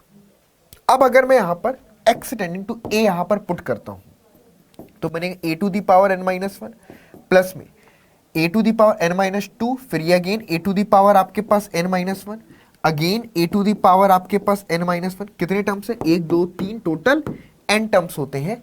तो dot dot dot आपके पास a to the power n minus 1, कितने terms, n terms तक। ठीक है, n टर्म्स तक। तो ये हमारे पास बच्चों क्या आ जाएगा, n इंटू में a टू द पावर आपके पास n माइनस 1 के बराबर आ जाएगा, n इंटू में a to the power n minus 1 के। तो limit x tending to a, limit x tending to a x to the power n minus में a to the power n upon में आपका x माइनस a, इसकी limit क्या आएगी बच्चों? इसकी लिमिट निकल करके आएगी n इंटू में a to the power n minus 1 के बराबर। ठीक है, इसकी लिमिट क्या आ जाएगी? इसकी लिमिट बच्चों n इंटू में a to the power n minus 1 के बराबर निकल करके आ जाएगी। तो ये हमारे पास बच्चों फॉर एनी पॉजिटिव इंटीजर हम इसको बोलते हैं, लेकिन इसी थ्योरम को हम एक्सटेंड कर सकते हैं फॉर एनी रियल नंबर। किसी भी रियल नंबर के रिस्पेक्ट में हम x to the power n minus a to the power n की लिमिट n इंटू में a to the power n minus 1 के फॉर्म पे फाइंड कर सकते हैं किसी भी n के लिए, है ना। अभी यहां पर केवल पॉजिटिव इंटीजर n के लिए बात कर रहे हैं, यहां पर हम किसी भी रियल नंबर्स के रिस्पेक्ट में बात कर सकते हैं। चलिए, तो ये थ्योरम है। अब इसका इस्तेमाल करेंगे, जैसे कि पहला क्वेश्चन है आपके पास कि limit x to the power 15 minus 1 upon में x to the power 10 minus 1। ठीक है, तो इसको हम इवेल्युएट करेंगे बच्चों कैसे? लिमिट x टेंडिंग टू 1 है, x to the power 15 minus 1 denominator में x माइनस 1 कर दिया। ठीक है, okay, whole upon x to the power 10 minus 1 upon में इसके भी x माइनस 1 कर दिया। इससे क्या कोई फर्क पड़ा? नहीं पड़ा। तो लिमिट x टेंडिंग टू 1 में x to the power 15 minus 1 upon x minus 1 whole upon x to the power 10 minus 1 upon x minus 1, ये हमारे पास गिवन है। तो अगर मैं यहां से देखूं तो इसकी लिमिट क्या निकल करके आएगी?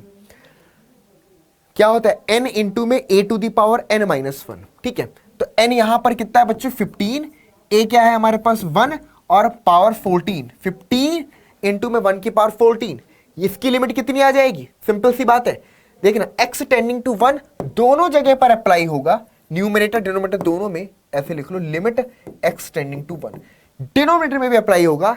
तो n की वैल्यू 10 है, 10 इंटू में 1 की पावर 9, तो एक तरीके से 15 अपॉन में 10 यानी कि आपके पास 3 अपॉन में 2 निकल करके आ गया। कितना आ गया आपके पास? 3 अपॉन में 2, इसकी लिमिट निकल के आई। तो limit x tending to 1 x की पावर 15 माइनस 1 अपॉन x की पावर 10 माइनस 1, इसकी लिमिट 3 अपॉन में 2 हमको निकल करके आ गई। इट इज क्लियर और नॉट? कोई डाउट यहां पर? चलो आगे बढ़ते हैं। अगला क्वेश्चन है बच्चों limit x tending to 0, limit x tending to 0 square root 1 plus x minus में 1 अपॉन में x आपके पास गिवन है। अब जब इस टाइप की लिमिट है, इसको हम थोड़ा सा चेंज कर सकते हैं, मॉडिफाई कर सकते हैं अपने अकॉर्डिंग। वो कैसे? अगर मैं लेट करता हूं यहां पर कि 1 प्लस एक्स जो है ये आपका t है, 1 प्लस एक्स आपका t है। अगर मैं आपसे बोलूं कि जब x आपका 0 पर टेंड कर रहा है, x is approximately equal to 0, when x is approximately 0, तो t की अप्रोक्सीमेट वैल्यू कितनी आएगी? 1 प्लस 0। तब उस केस में t की अप्रोक्सीमेट वैल्यू आपके पास क्या बन जाएगी? 1 बन जाएगी। क्लियर है?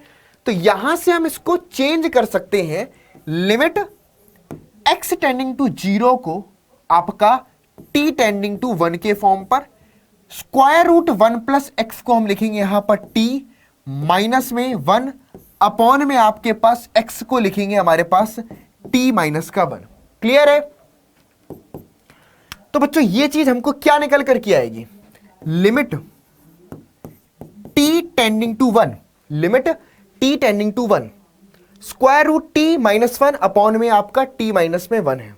क्लियर है? तो देखो एक तरीके से हमारे पास क्या लिखा हुआ है? ये लिखा हुआ है t की पावर 1/2 माइनस में 1 अपॉन में आपके पास t माइनस में 1, यही तो लिखा है। अब 1 की पावर तुम यहां पर 1/2 लगा दो, तो x की पावर n माइनस में a की पावर n अपॉन में x माइनस 1, यही फंडामेंटल रूल तो बना। क्लियर?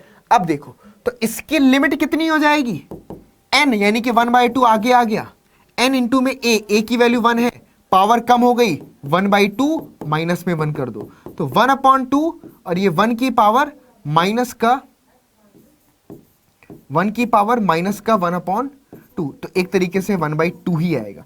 1 की पावर 1/2 मतलब कि 1/√1 वो भी 1 ही आएगा। तो इसकी लिमिट हमारे पास 1/2 निकल करके आ गई। क्या आ गई बच्चों? इसकी लिमिट हमको 1/2। ये क्वेश्चन थोड़ा सा इंपॉर्टेंट है, ट्रिकी है, क्योंकि यहां पर हम लिमिट भी चेंज कर रहे हैं।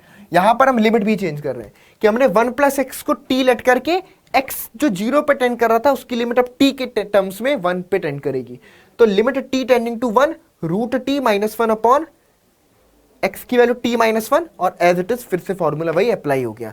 तो सेम सेट ऑफ प्रॉब्लम्स है जो अभी मैंने थ्योरम डिस्कस करी थी। इसी तरीके से बच्चों ये भी क्वेश्चन बड़ा इंपॉर्टेंट है, ध्यान से समझिएगा। Limit z tending to 1 z की पावर 1/3 माइनस 1 अपॉन जेड की पावर 1/6 माइनस 1। सेम इस प्रॉब्लम में भी लिमिट जेड टेंडिंग टू 1 है, जेड की पावर 1/3 माइनस में 1 है, इसके डिनोमिनेटर में जेड माइनस 1 कर दिया, पूरे के डिनोमिनेटर में जेड की पावर 1/6 माइनस 1 अपॉन में जेड माइनस 1 कर दिया। तो ये क्या बनेगा, लिमिट जेड टेंडिंग टू 1। ये आपके पास कितना बन जाएगा, सिंपल। अब यहां पर डायरेक्ट लिमिट अप्लाई कर दो, न्यूमरेटर डिनोमिनेटर में डायरेक्ट आप लिमिट यहां पर अप्लाई कर सकते हैं। तो लिमिट अप्लाई करेंगे तो कितना बन जाएगा, 1/3, ठीक है, n इंटू में a की पावर 1 और 1/3 आपका -1 होल अपॉन 1/6, 1 इंटू में 1/6 माइनस का 1, तो ये बन गया 1/3, ये बन गया 1/6, तो 6/3 यानी कि हमको बच्चों यहां से 2 निकल करके आ गया। तो इसका आंसर हमको कितना आ गया बच्चों, इसकी लिमिट हमको 2 निकल करके आ गई। तो ऐसे क्वेश्चंस काफी ज्यादा आपके पेपर में पूछे जा रहे हैं, देखना अभी तुम्हारे जो पेपर आएंगे उसमें इस पर बेस्ड क्वेश्चन 101% देखने को मिलेगा, चेक कर लेना चाहिए, ठीक है। चलिए, तो एक क्वेश्चन पक्का यहां से बनेगा। रूल याद रखना है कि limit x tending to a x to the power n minus में a to the power n upon में x माइनस में a, इसकी जो लिमिट आती है वो n इंटू में a to the power n minus 1 के बराबर निकल करके आती है। क्लियर है? चलिए, n इंटू में a to the power n minus 1 के बराबर निकल करके आती है। इट इज क्लियर और नॉट? कोई डाउट यहां पर एनीवन एल्स? किसी को भी कहीं पर कैसा भी कोई डाउट है तो आप क्लियरली पूछ सकते हैं। ओके, चलो आगे बढ़ते हैं। अब बच्चों हम बात करेंगे जैसे कि कुछ स्टैंडर्ड लिमिट्स के बारे में, और वो स्टैंडर्ड लिमिट्स हमें ऑलमोस्ट हर एक क्वेश्चंस में इस्तेमाल करनी है। पहली स्टैंडर्ड लिमिट है बच्चों, जैसे कि इसको बिल्कुल एकदम दिमाग में बैठा लेना है, बहुत बहुत बहुत मोस्ट मोस्ट मोस्ट इंपॉर्टेंट है ये आपके पास, मोस्ट मोस्ट और मोस्ट इंपॉर्टेंट। क्यों इंपॉर्टेंट है? हर एक क्वेश्चन में ये इस्तेमाल होगी। स्टैंडर्ड लिमिट है limit x tending to 0 sine x upon में x, limit x tending to 0 sine x upon x, इसकी जो लिमिट होगी बच्चों वो किसके बराबर होगी? 1 के बराबर होगी। Limit x tending to 0 sine x बटे x, इसकी लिमिट 1 के बराबर होती है। ठीक है, ये स्टैंडर्ड लिमिट है, इसको एकदम दिमाग में रखना है। चलिए अब हम आगे बढ़ते हैं। अब जैसे कि मान लो एक सिंपल सी बात है कि ट्रिग्नोमेट्रिक फंक्शंस आपने देखे हैं। ट्रिग्नोमेट्रिक फंक्शंस को अगर आप देखो, sine function, cos function, tan function, cot function, है ना, इनकी लिमिट्स कैसे हम चेक करेंगे उस पर भी अपन बात करेंगे। अब जैसे कि यहां पर है limit x tending to 0 1 minus का cos x अपॉन में x, हमें ये दूसरी स्टैंडर्ड लिमिट है और इस लिमिट की वैल्यू होती 0। कैसे होती है? इसमें हम स्टैंडर्ड लिमिट का इस्तेमाल करेंगे, जैसे कि ध्यान से समझिएगा बच्चों, limit x tending to 0 1 minus में cos x अपॉन में आपके पास कितना है x, इसको हम लिख सकते हैं limit x tending to 0 1 minus में cos x को 1 माइनस में आपके पास 1 माइनस का 2 sine square x by 2 whole upon आपके पास x। तो ये एक सिंपल सा क्या बन गया बच्चों?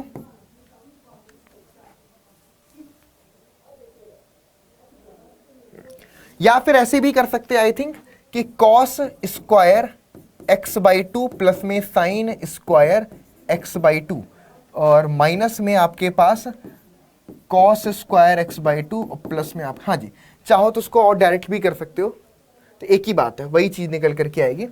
तो लिमिट x टेंडिंग टू 0 1 से 1 कैंसिल आउट, माइनस से प्लस, तो 2 टाइम्स आपके पास sine square x by 2 upon में x।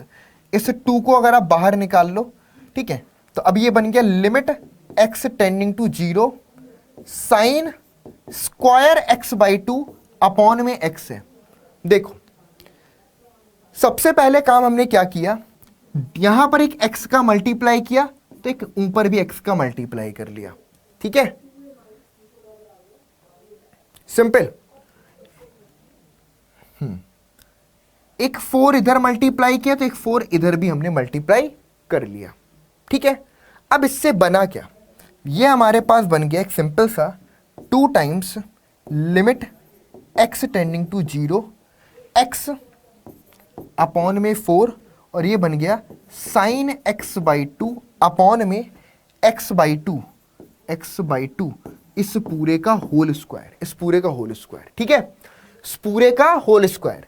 बच्चों ये तो 1 पर टेंड करेगा, यानी कि limit x tending to 0 x by 4 है, ये मान लो 2 जो बाहर निकालो तो बाहर रहने दो, है ना, और इनटू में लिमिट एक्स टेंडिंग टू 0 आपके पास sine x by two upon में एक्स बाई टू, इसकी लिमिट, इसका होल स्क्वायर, इसकी लिमिट 1 पे टेंड करती है, तो ये 2 इंटू में 0 इंटू में 1, तो लिमिट हमारे पास 0 निकल करके आएगी।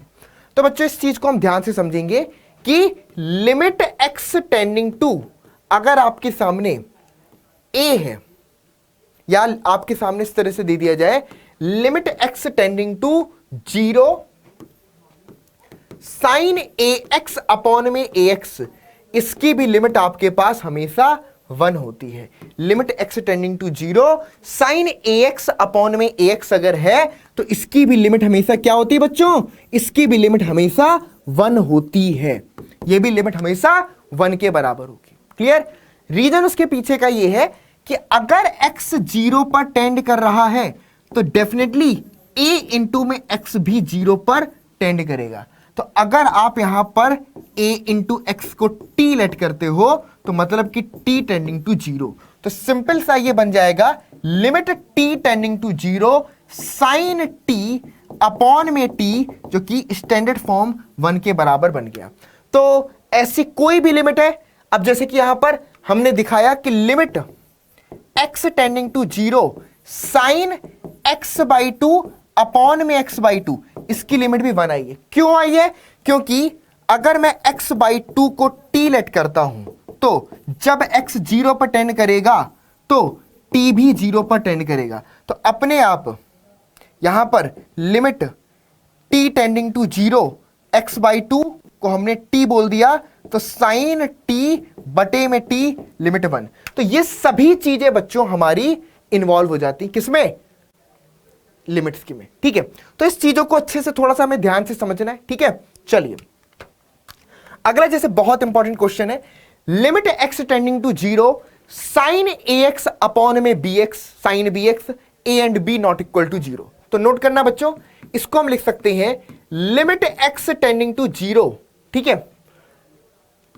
साइन ax है, ठीक है, हमने डिनोमिनेटर में ax से मल्टीप्लाई और न्यूमरेटर में भी ax से मल्टीप्लाई, ठीक है।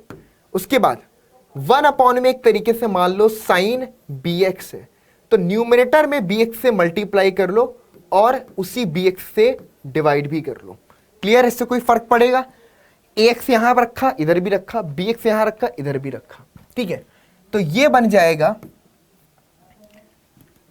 x से x cancel, a upon b, ठीक है, और limit x tending to 0 sine ax बटे में आपका ax, ठीक है, इनटू में limit x tending to 0 sine bx upon में साइन bx। बच्चों ये लिमिट जो आपकी है ये भी 1 पर टेंड करती है और ये जो लिमिट है ये भी 1 पर टेंड करती है। जी हां, मतलब कि अगर मैं बोलूं कि limit x tending to 0 sine x upon x ये भी 1 होगा, तो उसी तरीके से limit x tending to 0 x upon में साइन x ये भी 1। तो यानी कि इसका रेसिप्रोकल लिमिट भी 1 पर ही टेंड करेगी, क्योंकि लिमिट की अलजेब्रा से fx अपॉन gx की लिमिट l अपॉन m, तो gx अपॉन fx की लिमिट m अपॉन l हो जाएगी, बेसिक अलजेब्रा ऑफ लिमिट से। तो उसी चीज को बच्चों हम यहां पर ऐसे समझते हैं। तो दोनों ही लिमिट हमारे पास किस पर गई?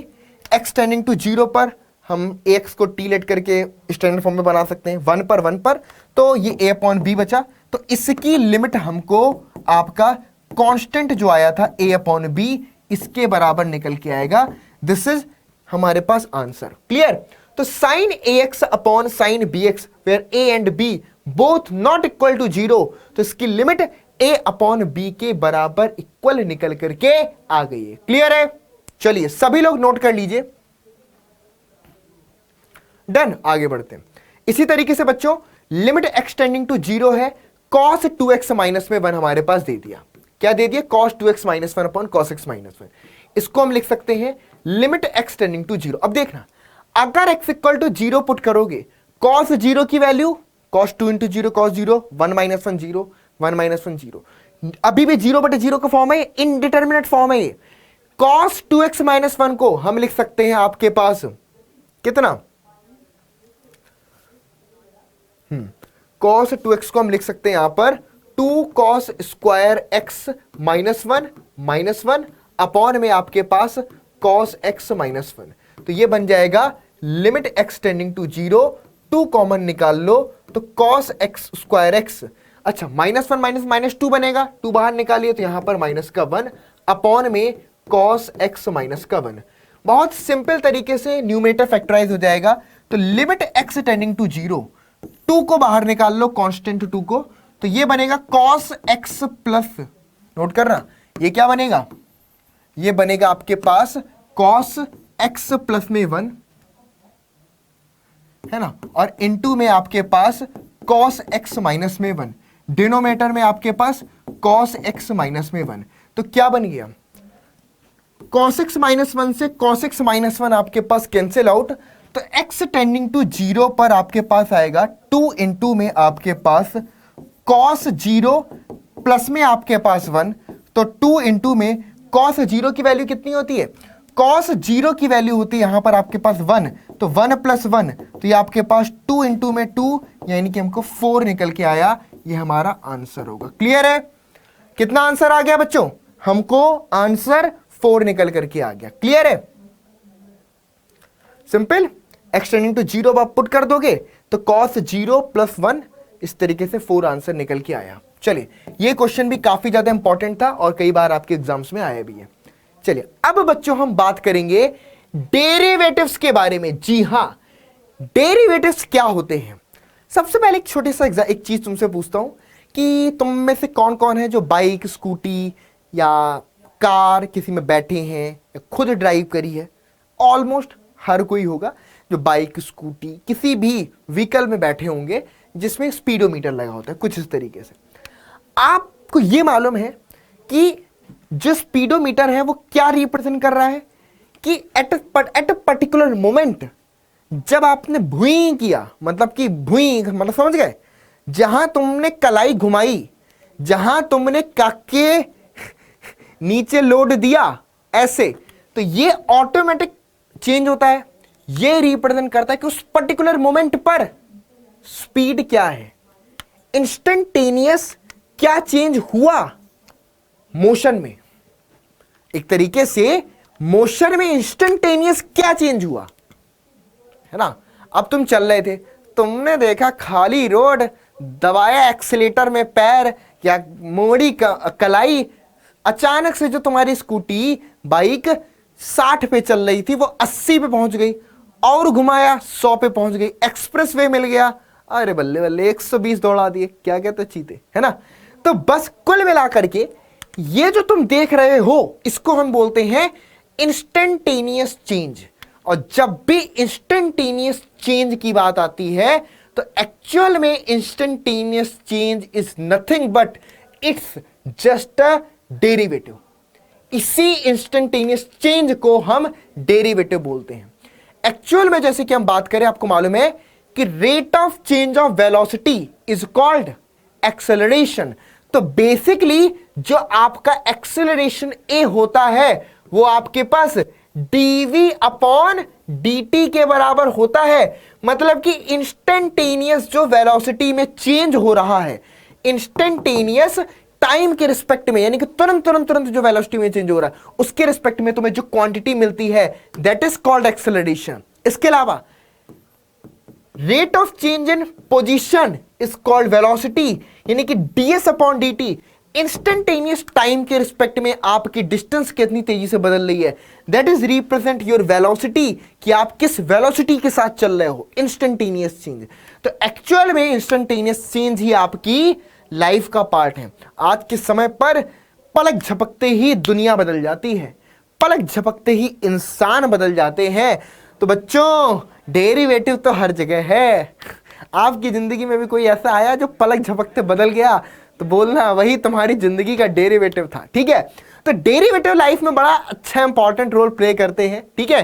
पलक झपकते ही जो बदल जाए वही डेरिवेटिव है। क्लियर? इंस्टेंटेनियस चेंज, आपको उम्मीद नहीं थी, है ना, इतनी जल्दी चेंजेस आएंगे, आए। चलो आगे पर बात करते हैं। अब हाउ टू मेजर इट, देखो बहुत सिंपल सी बात है। बड़ा चेंज है ना, मान लो फॉर एग्जाम्पल आपने x इक्वल टू ए कोई पॉइंट था, ठीक है, और x equal to a point पर आप पहले यहां पर थे, है ना, फिर आप इधर मूव करें तो फंक्शन आपका b पर पहुंच गया, ठीक है। मतलब आप ऐसे समझिए कि पहले आप x इक्वल टू ए पर थे, फिर आप x इक्वल टू बी पर पहुंच गए। यहां पर बिट्टू खड़ा था, ठीक है, Bittu x equal to b तक गया, है ना, लेकिन उस रिस्पेक्ट में जो बिट्टू जिस मशीन पे बैठा था वो उसको f ऑफ ए से f ऑफ बी पर पहुंचा दिया। ऑब्वियस सी बात है ना, Bittu x equal to x से बी पर गया, लेकिन वो मशीन जिसमें बैठ करके वो चल रहा था उसको ए से f ऑफ बी पर पहुंचा दी, ठीक है। अब अगर मैं चाहता हूं कि व्हाट इज द चेंज, क्या चेंज हुआ ए से बी में, तो चेंज मेजर करेंगे हम कैसे, f b minus f a, function की वैल्यू में जो चेंज हुई है विद रिस्पेक्ट टू ए से बी में जाने पर, यानी कि बी माइनस में। ये रिप्रेजेंट करता है आपके पास क्या, ये रिप्रेजेंट करता है delta F upon delta x. इसको हम क्या बोलते हैं, delta F upon delta x, okay. अब अगर मैं बोलूं कि ये चेंज बहुत छोटा है, मतलब अब आप ये समझिए कि x इक्वल टू ए पर ना जाकर के वो सिर्फ आपका a प्लस एच तक गया, f of a plus h तक गया, a प्लस एच, जहां पर h is approximately equal to 0, h आपका लगभग 0 के बराबर है, मतलब बहुत जरा सा चेंज हुआ है।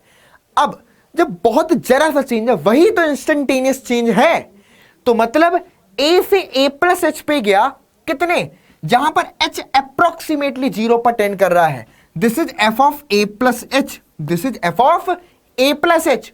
तो बच्चों अब इस कंडीशन में अगर हम देखेंगे तो ये क्या बनेगा, ये हमारे पास बन जाएगा आपका, नोट करना, a प्लस एच माइनस में f a, f of a plus h minus में एफ ऑफ a अपॉन में a प्लस एच माइनस में a, this is equal to f dash of a. इसको हम एफ डैश ऑफ ए बोलते हैं। और ये कब, जब limit h tending to 0, h approximately 0 के बराबर है, limit h tending to 0, f of a plus h minus में f ऑफ a अपॉन में आपके पास h, ये हमारे पास बच्चों f डैश ऑफ a बोला जाता है। इसको हम क्या बोलते हैं बच्चों, इसको हम f डैश ऑफ a बुलाते हैं, a प्लस एच माइनस में f ऑफ a अपॉन में h। अब ये h आपका a से राइट में हुआ है, ये जो आपने पोजीशन चेंज देखा a के राइट में देखा कि a से मैं आगे बढ़ता हूं तो कितना चेंज इंस्टेंटेनियस चेंज कब देखा, जब आप a से थोड़ा सा बढ़े थे। तो दिस इज कॉल्ड, ये आपका बोला जाता है इसको right hand derivative at x equal to A.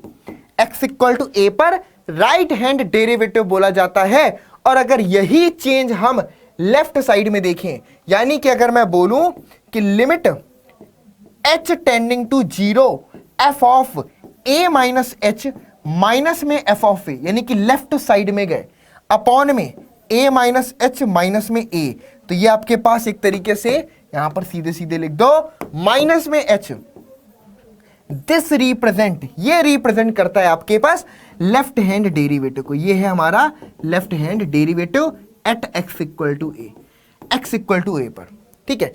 This is called right hand derivative, इसको हम बुलाते हैं आपके पास राइट हैंड डेरिवेटिव। नोट करना, ये हमारे पास है राइट हैंड डेरिवेटिव और ये हमारे पास है लेफ्ट हैंड डेरिवेटिव। और जब लेफ्ट हैंड डेरिवेटिव और राइट हैंड डेरिवेटिव दोनों बराबर होते हैं, जब लेफ्ट हैंड डेरिवेटिव और राइट हैंड डेरिवेटिव दोनों बराबर होते हैं, तो हम उस पॉइंट पर बोलते हैं कि फंक्शन डिफरेंशियल है और उसका डेरिवेटिव यानी कि LHD बराबर RHD, ये जो आएगा इसकी वैल्यू को हम f डैश ऑफ a से डिनोट करते हैं। क्लियर? तो आई थिंक ये चीज नीचे का पोर्शन आपको क्लियरली विजिबल ना होगा, तो मैं इसको यहां से इरेज कर देता हूं और ये बता देता हूं, ठीक है। यहां तक तो क्लियर है। तो यहां से हम बच्चों क्या बोल सकते हैं कि अगर हमारी लेफ्ट हैंड डेरिवेटिव और राइट हैंड डेरिवेटिव दोनों बराबर आ जाए, लेफ्ट हैंड डेरिवेटिव का मतलब क्या, नोट करना वापस से, limit h tending to 0 f of a minus h minus में एफ ए अपॉन में माइनस का h। What is right hand derivative? That is limit h tending to 0 f of a plus h minus में f of a upon में आपके पास h। ये left hand derivative right hand derivative अगर दोनों बराबर आ जाते हैं तो हम इसको बोलेंगे f डैश ऑफ a, इसको बोलेंगे f डैश ऑफ a और बोलेंगे hence at x equal to a function का डेरिवेटिव एग्जिस्ट करता है। x इक्वल टू a पर फंक्शन का डेरिवेटिव एग्जिस्ट करता है। इट इज क्लियर और नॉट? जब लेफ्ट हैंड डेरिवेटिव और राइट हैंड डेरिवेटिव किसी फंक्शन के इक्वल हो तो हम बोलेंगे कि उस पॉइंट पर फंक्शन का डेरिवेटिव एग्जिस्ट करता है। चलिए अब यहां पर एक क्वेश्चन से डिस्कस करेंगे। Find the derivative at x equal to 2 of the function fx equal to 3x। Clear है? तो सबसे पहले हमने निकालना है लेफ्ट हैंड डेरिवेटिव, यानी कि limit h tending to 0 f of 2 minus में h माइनस में f ऑफ 2 अपॉन में माइनस में h। क्लियर? रखो यहां पर, तो ये बनेगा limit h tending to 0 f2 minus h। तो 3x को लिखोगे 3 टाइम्स आपके पास 2 माइनस का h। f ऑफ 2 की मैं बात करूंगा तो 3 इंटू में आपके पास 2 होल अपॉन माइनस में h, यहां पर एज इट इज लिखे रहने दिया।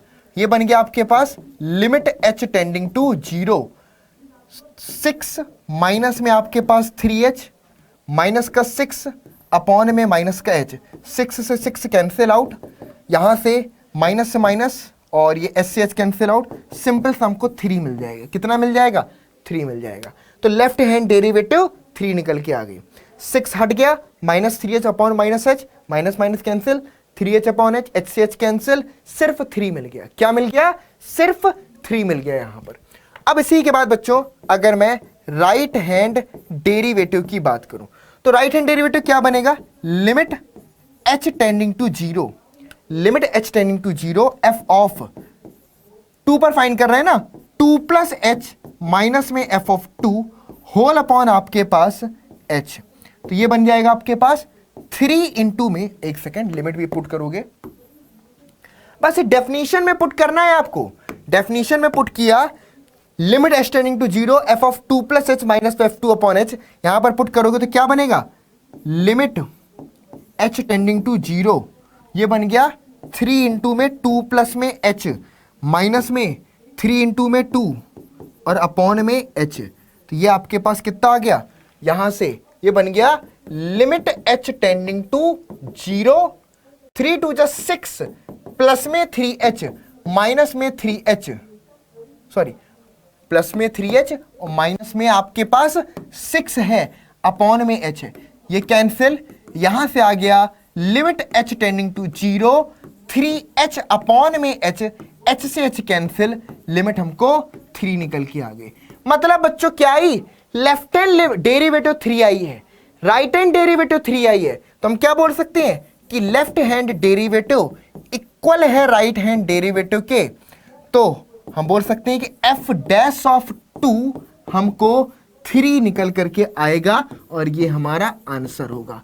ठीक है बच्चों, f डैश ऑफ 2 हमको 3 निकल करके आएगा। क्लियर है?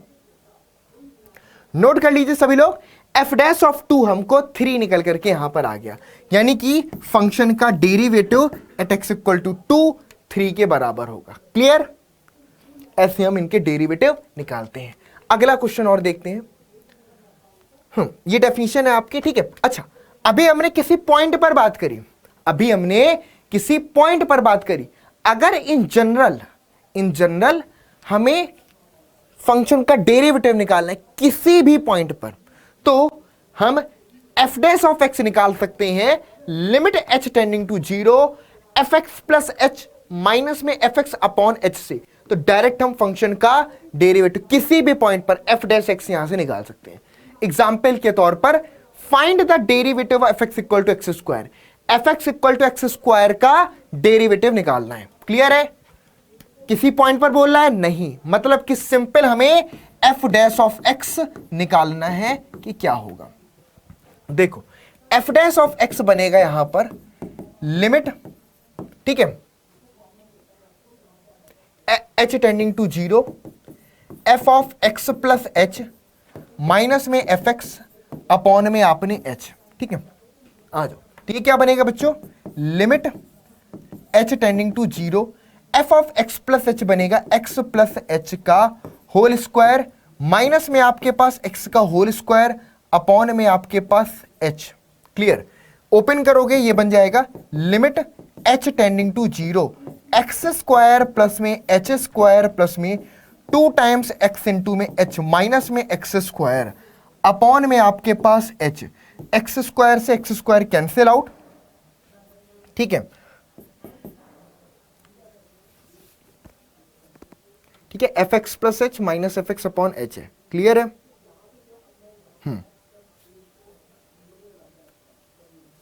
बढ़िया। तो ये क्या बन गया? इधर से अगर देखोगे तो ये बनेगा limit h tending to 0 h square plus में 2xh अपॉन में आपके पास h। तो यहां से limit h tending to 0 h common निकाल लिया, h प्लस में आपके पास 2x अपॉन में h से h हमारे पास कैंसिल आउट।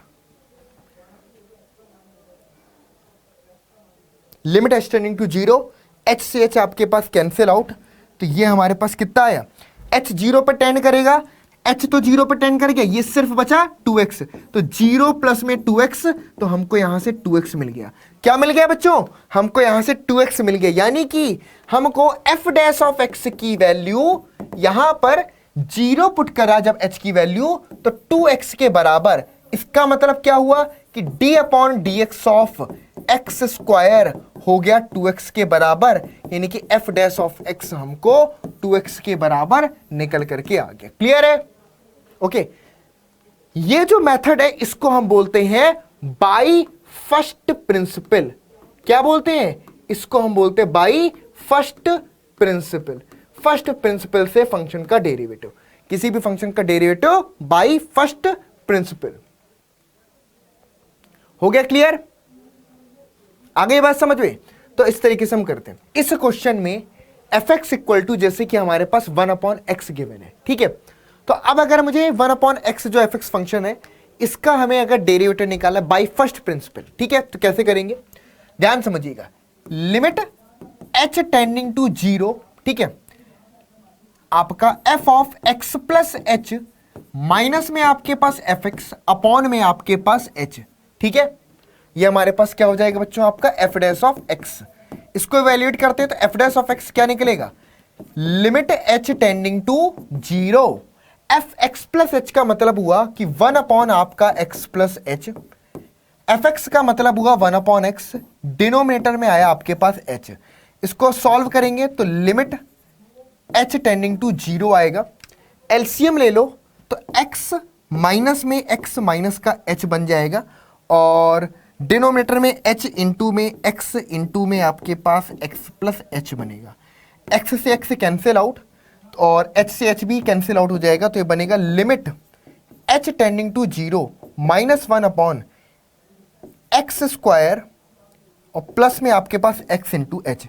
अब जब h टेंडिंग टू 0 लिमिट यहां पुट करूंगा तो ये टर्म हो गया 0, तो हमारे पास आएगा माइनस में 1/x² के बराबर।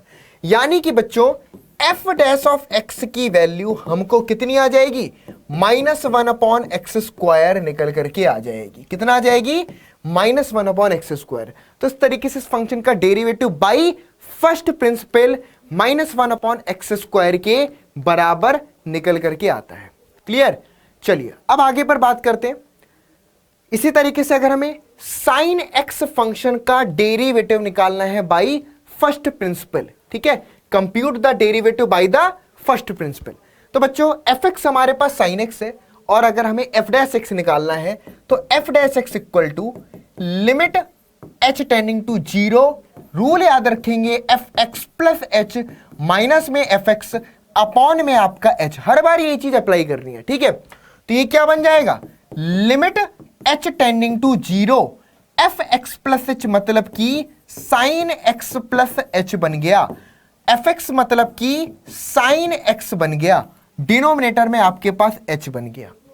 अब आपको एक फॉर्मूला तो मालूम होगा, sine c minus sine t का क्या होता है, ये बन जाएगा limit h tending to 0 2 cos x plus h plus में x अपॉन 2 इंटू में साइन आपके पास x प्लस h माइनस में x अपॉन 2। अब पूरे के डिनोमिनेटर में आपके पास कितना है बच्चों, h है। Sine c minus sine d का फॉर्मूला होता है, एक बार यहां पर लिख भी देता हूं कि साइन c माइनस में sine d equal to 2 cos c plus d by 2 और इंटू में साइन c माइनस में d अपॉन 2। इस फॉर्मूले का इस्तेमाल किया है। क्लियर। तो ये बच्चों हमारे पास अब बन जाएगा equal to limit h tending to 0, ठीक है, 2x प्लस h अपॉन 2, तो 2 cos 2x प्लस में h अपॉन में आपके पास 2, और यहां से इंटू में साइन x से x कैंसिल आउट, सिंपल सा h अपॉन में 2, डिनोमिनेटर में आपके पास h है, ठीक है।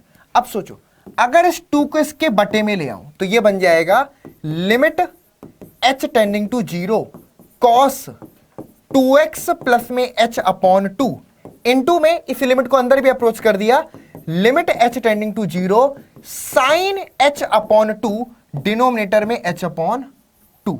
अब ये 2 है, इसको h के डिनोमिनेटर में ले आओगे तो वापस से वही चीज बन गई।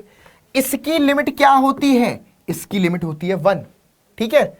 अब जब h d 0 पर टेंड करेगा तो ये बनेगा cos 2x अपॉन में 2, 2 से 2 कैंसिल, हमारे पास cos x निकल के आया। यानी कि d upon dx of sine of x बराबर हमको cos x मिल गया। साइन x का डेरिवेटिव हमें cos x निकल करके आया। क्या आया बच्चों, साइन x का डेरिवेटिव cos x के फॉर्म पर हमको निकल करके आ गया। This is called the derivative by first principle. इसी तरह से cos x का, tan x का, cot x का, sec x का, cosec x का, सब का डेरिवेटिव आप बाय फर्स्ट प्रिंसिपल निकाल सकते हैं। चलिए ये हमारा ओवर होता है। अब इसके बाद सबसे इंपॉर्टेंट है अलजेब्रा ऑफ डेरिवेटिव, जो अब हमें सबसे कमाल का काम करेगी। अलजेब्रा ऑफ डेरिवेटिव का मतलब है कि अगर दो फंक्शन fx और gx है जो डिफरेंशिएबल फंक्शन है, यानी कि उनका डेरिवेटिव एग्जिस्ट करता है, तो उन फंक्शंस के सम और डिफरेंस दोनों का जो डेरिवेटिव होगा उनके अलग अलग डेरिवेटिव के सम या डिफरेंस के बराबर होगा। ये सबसे पहले एडिशन और सब्ट्रैक्शन के लिए हो गया कि दोनों डिफरेंशिएबल है तो दोनों के सम का डेरिवेटिव अलग अलग डेरिवेटिव के सम, दोनों के डिफरेंस का डेरिवेटिव अलग अलग डेरिवेटिव के डिफरेंस के बराबर होगा। इंपॉर्टेंट जो यहां पर सबसे ज्यादा है वो है आपका प्रोडक्ट रूल, जो अब मैं बताने जा रहा हूं वो ये है कि d बाई डी एक्स। अच्छा एक रूल और उसके बाद बताता हूं कि अगर किसी फंक्शन में मैंने किसी स्केलर से मल्टीप्लाई किया, मतलब कि कोई कांस्टेंट k से मल्टीप्लाई किया, तो वो k इंटू में d upon d x of f x के बराबर होगा। ये भी इंपॉर्टेंट है। चलिए उसके बाद d upon d x of F of x into में आपके पास g ऑफ एक्स, दो फंक्शंस के प्रोडक्ट का डेरिवेटिव, जिसको हम लीबनिट्ज रूल भी बोलते हैं, ठीक है। F x into g x का जो डेरिवेटिव होता है वो किसके बराबर, आपको करना क्या है, एक को बोल देना पहला, एक को बोल देना दूसरा, पहला और दूसरा। प्रोडक्ट के केस में किसी को भी पहला और किसी को भी दूसरा ले सकते हो। करना क्या है, पहले फंक्शन को बाहर रखना है, दूसरे का डेरिवेटिव करना है, फिर दूसरे को बाहर रखना है, पहले का डेरिवेटिव करना है। इसको हम बोलते हैं प्रोडक्ट रूल। क्या बोलते हैं बेटा जी, इसको हम बोलते हैं प्रोडक्ट रूल। लीबनिट्ज रूल के नाम से भी इसको जाना था, लीबनिट्ज रूल के नाम से। D upon d x f x into g x बराबर एफ एक्स इंटू में derivative of g x plus में जी एक्स इंटू में डेरिवेटिव ऑफ एफ एक्स।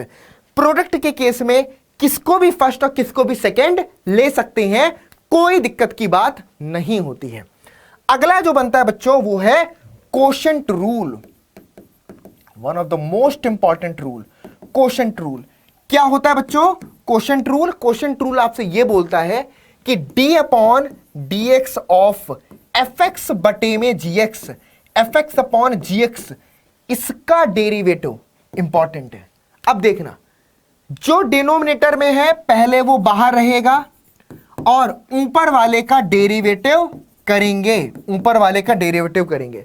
जो डिनोमिनेटर में है उसको बाहर रखेंगे, ऊपर वाले का डेरिवेटिव करेंगे, माइनस में अब ऊपर वाले को बाहर रखेंगे और डिनोमिनेटर वाले का डेरिवेटिव करेंगे।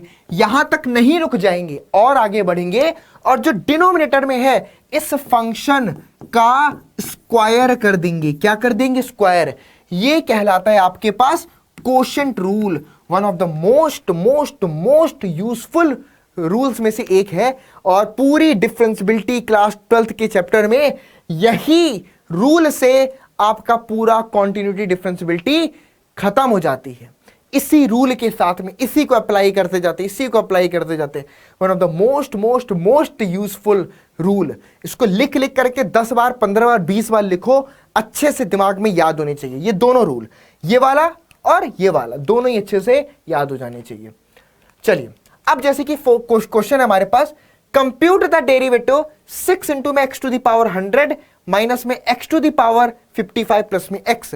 इसको आगे बढ़ने से पहले अभी हमने कुछ रिजल्ट देखे। हमने रिजल्ट देखा कि जब मैंने डी बाई डी एक्स निकाला तो 2x, D by d x of x square निकाला तो कितना आया? 2x, जो कि क्या है 2 इंटू में x की पावर 2 माइनस 1। इसी को अगर मैं जनरलाइज करूं बच्चों तो d by d x of, अगर x to the power n है, जहां पर n आपके पास कोई भी रियल नंबर है, तो d by d x of x to the power n हमारा n इंटू में x to the power n minus 1 के बराबर होता है। यह है पॉलिनॉमियल फंक्शन के डेरिवेटिव निकालने का रूल कि d by d x of x to the power n n into में x to the power n minus 1 के बराबर होगा। क्लियर है? n इंटू में x to the power n minus 1 के बराबर। अब इसी रूल को अगर हम यहां पर अप्लाई करते हैं, यानी कि अगर हमें निकालना है d by d x of 6x to the power 100 minus में x की पावर 55 और प्लस में x, यहां पर अगर हमें डेरिवेटिव करना है तो क्या बनेगा बच्चों? नोट करना, 600 जो है ये आगे आएगा और x की पावर 1 कम हो जाएगी, माइनस में 55 ये आगे आएगा और x की पावर 1 कम हो जाएगी। और x का डेरिवेटिव क्या हुआ? सिंपल, अगर मैं बोल रहा हूं x की पावर 1 है तो 1 आगे आया, x की पावर 1 कम हो गई तो 1 माइनस का 1 एक तरह की 0 बन गया। तो ये बना 600 x की पावर 99, ये बना 55 इंटू में x की पावर 54 और ये आपके पास बन गया प्लस में 1। तो हमको डेरिवेटिव निकल करके आ गया। क्लियर है? 600 इंटू में x की पावर 99 माइनस में 500 माइनस पे 55 x की पावर 54 प्लस में 1, ये हमको आपका डेरिवेटिव निकल करके आया। आया कि नहीं आया भाई? जल्दी से बताओ। क्लियर है?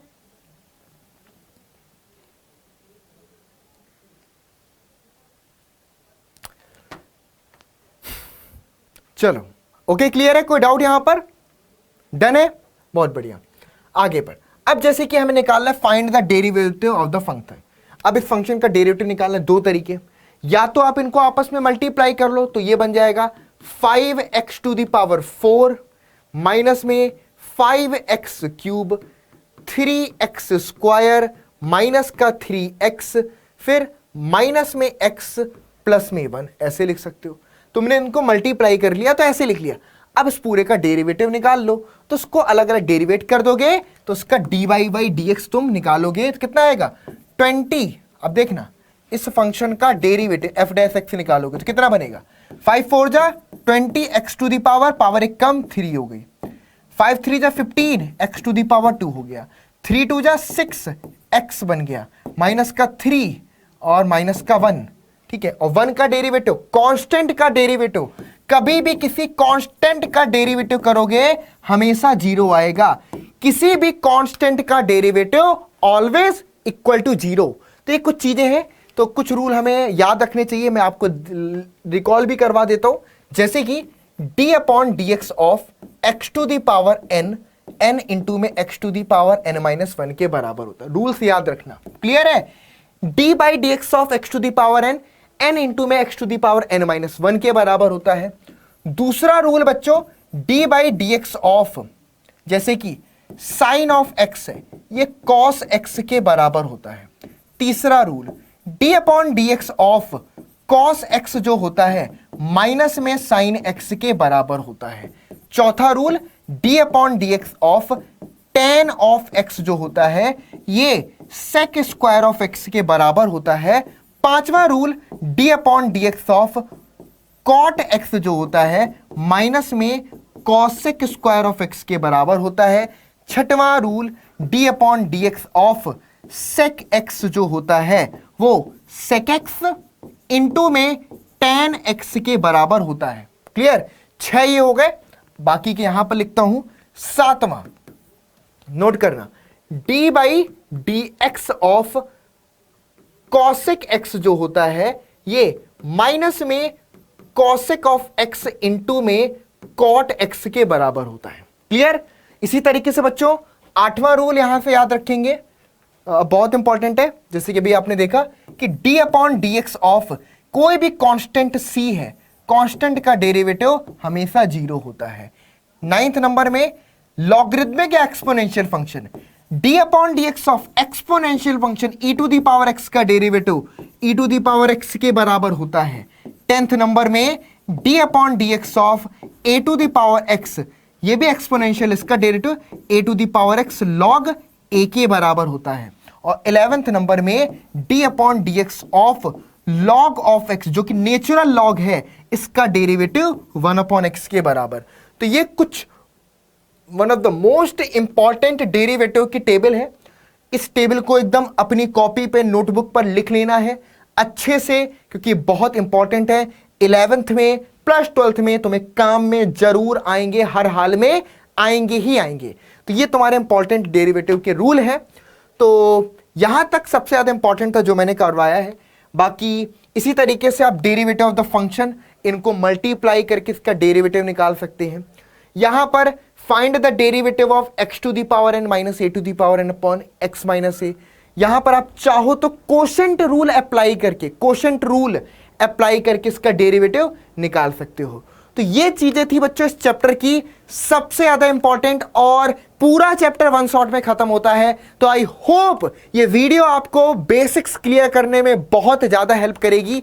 और अगर वीडियो इतनी इंपॉर्टेंट है और आपको हेल्प कर रही है तो वीडियो को लाइक शेयर जरूर करना, हमारे चैनल को सब्सक्राइब जरूर से करिएगा, ताकि हम आपके लिए हर मोस्ट इंपॉर्टेंट टॉपिक्स पर वीडियोस लेकर के आए और आप एग्जाम्स में मजा दें यार। तो चलो जी, मिलते हैं। नमस्कार, जय Hind, good bye, take care.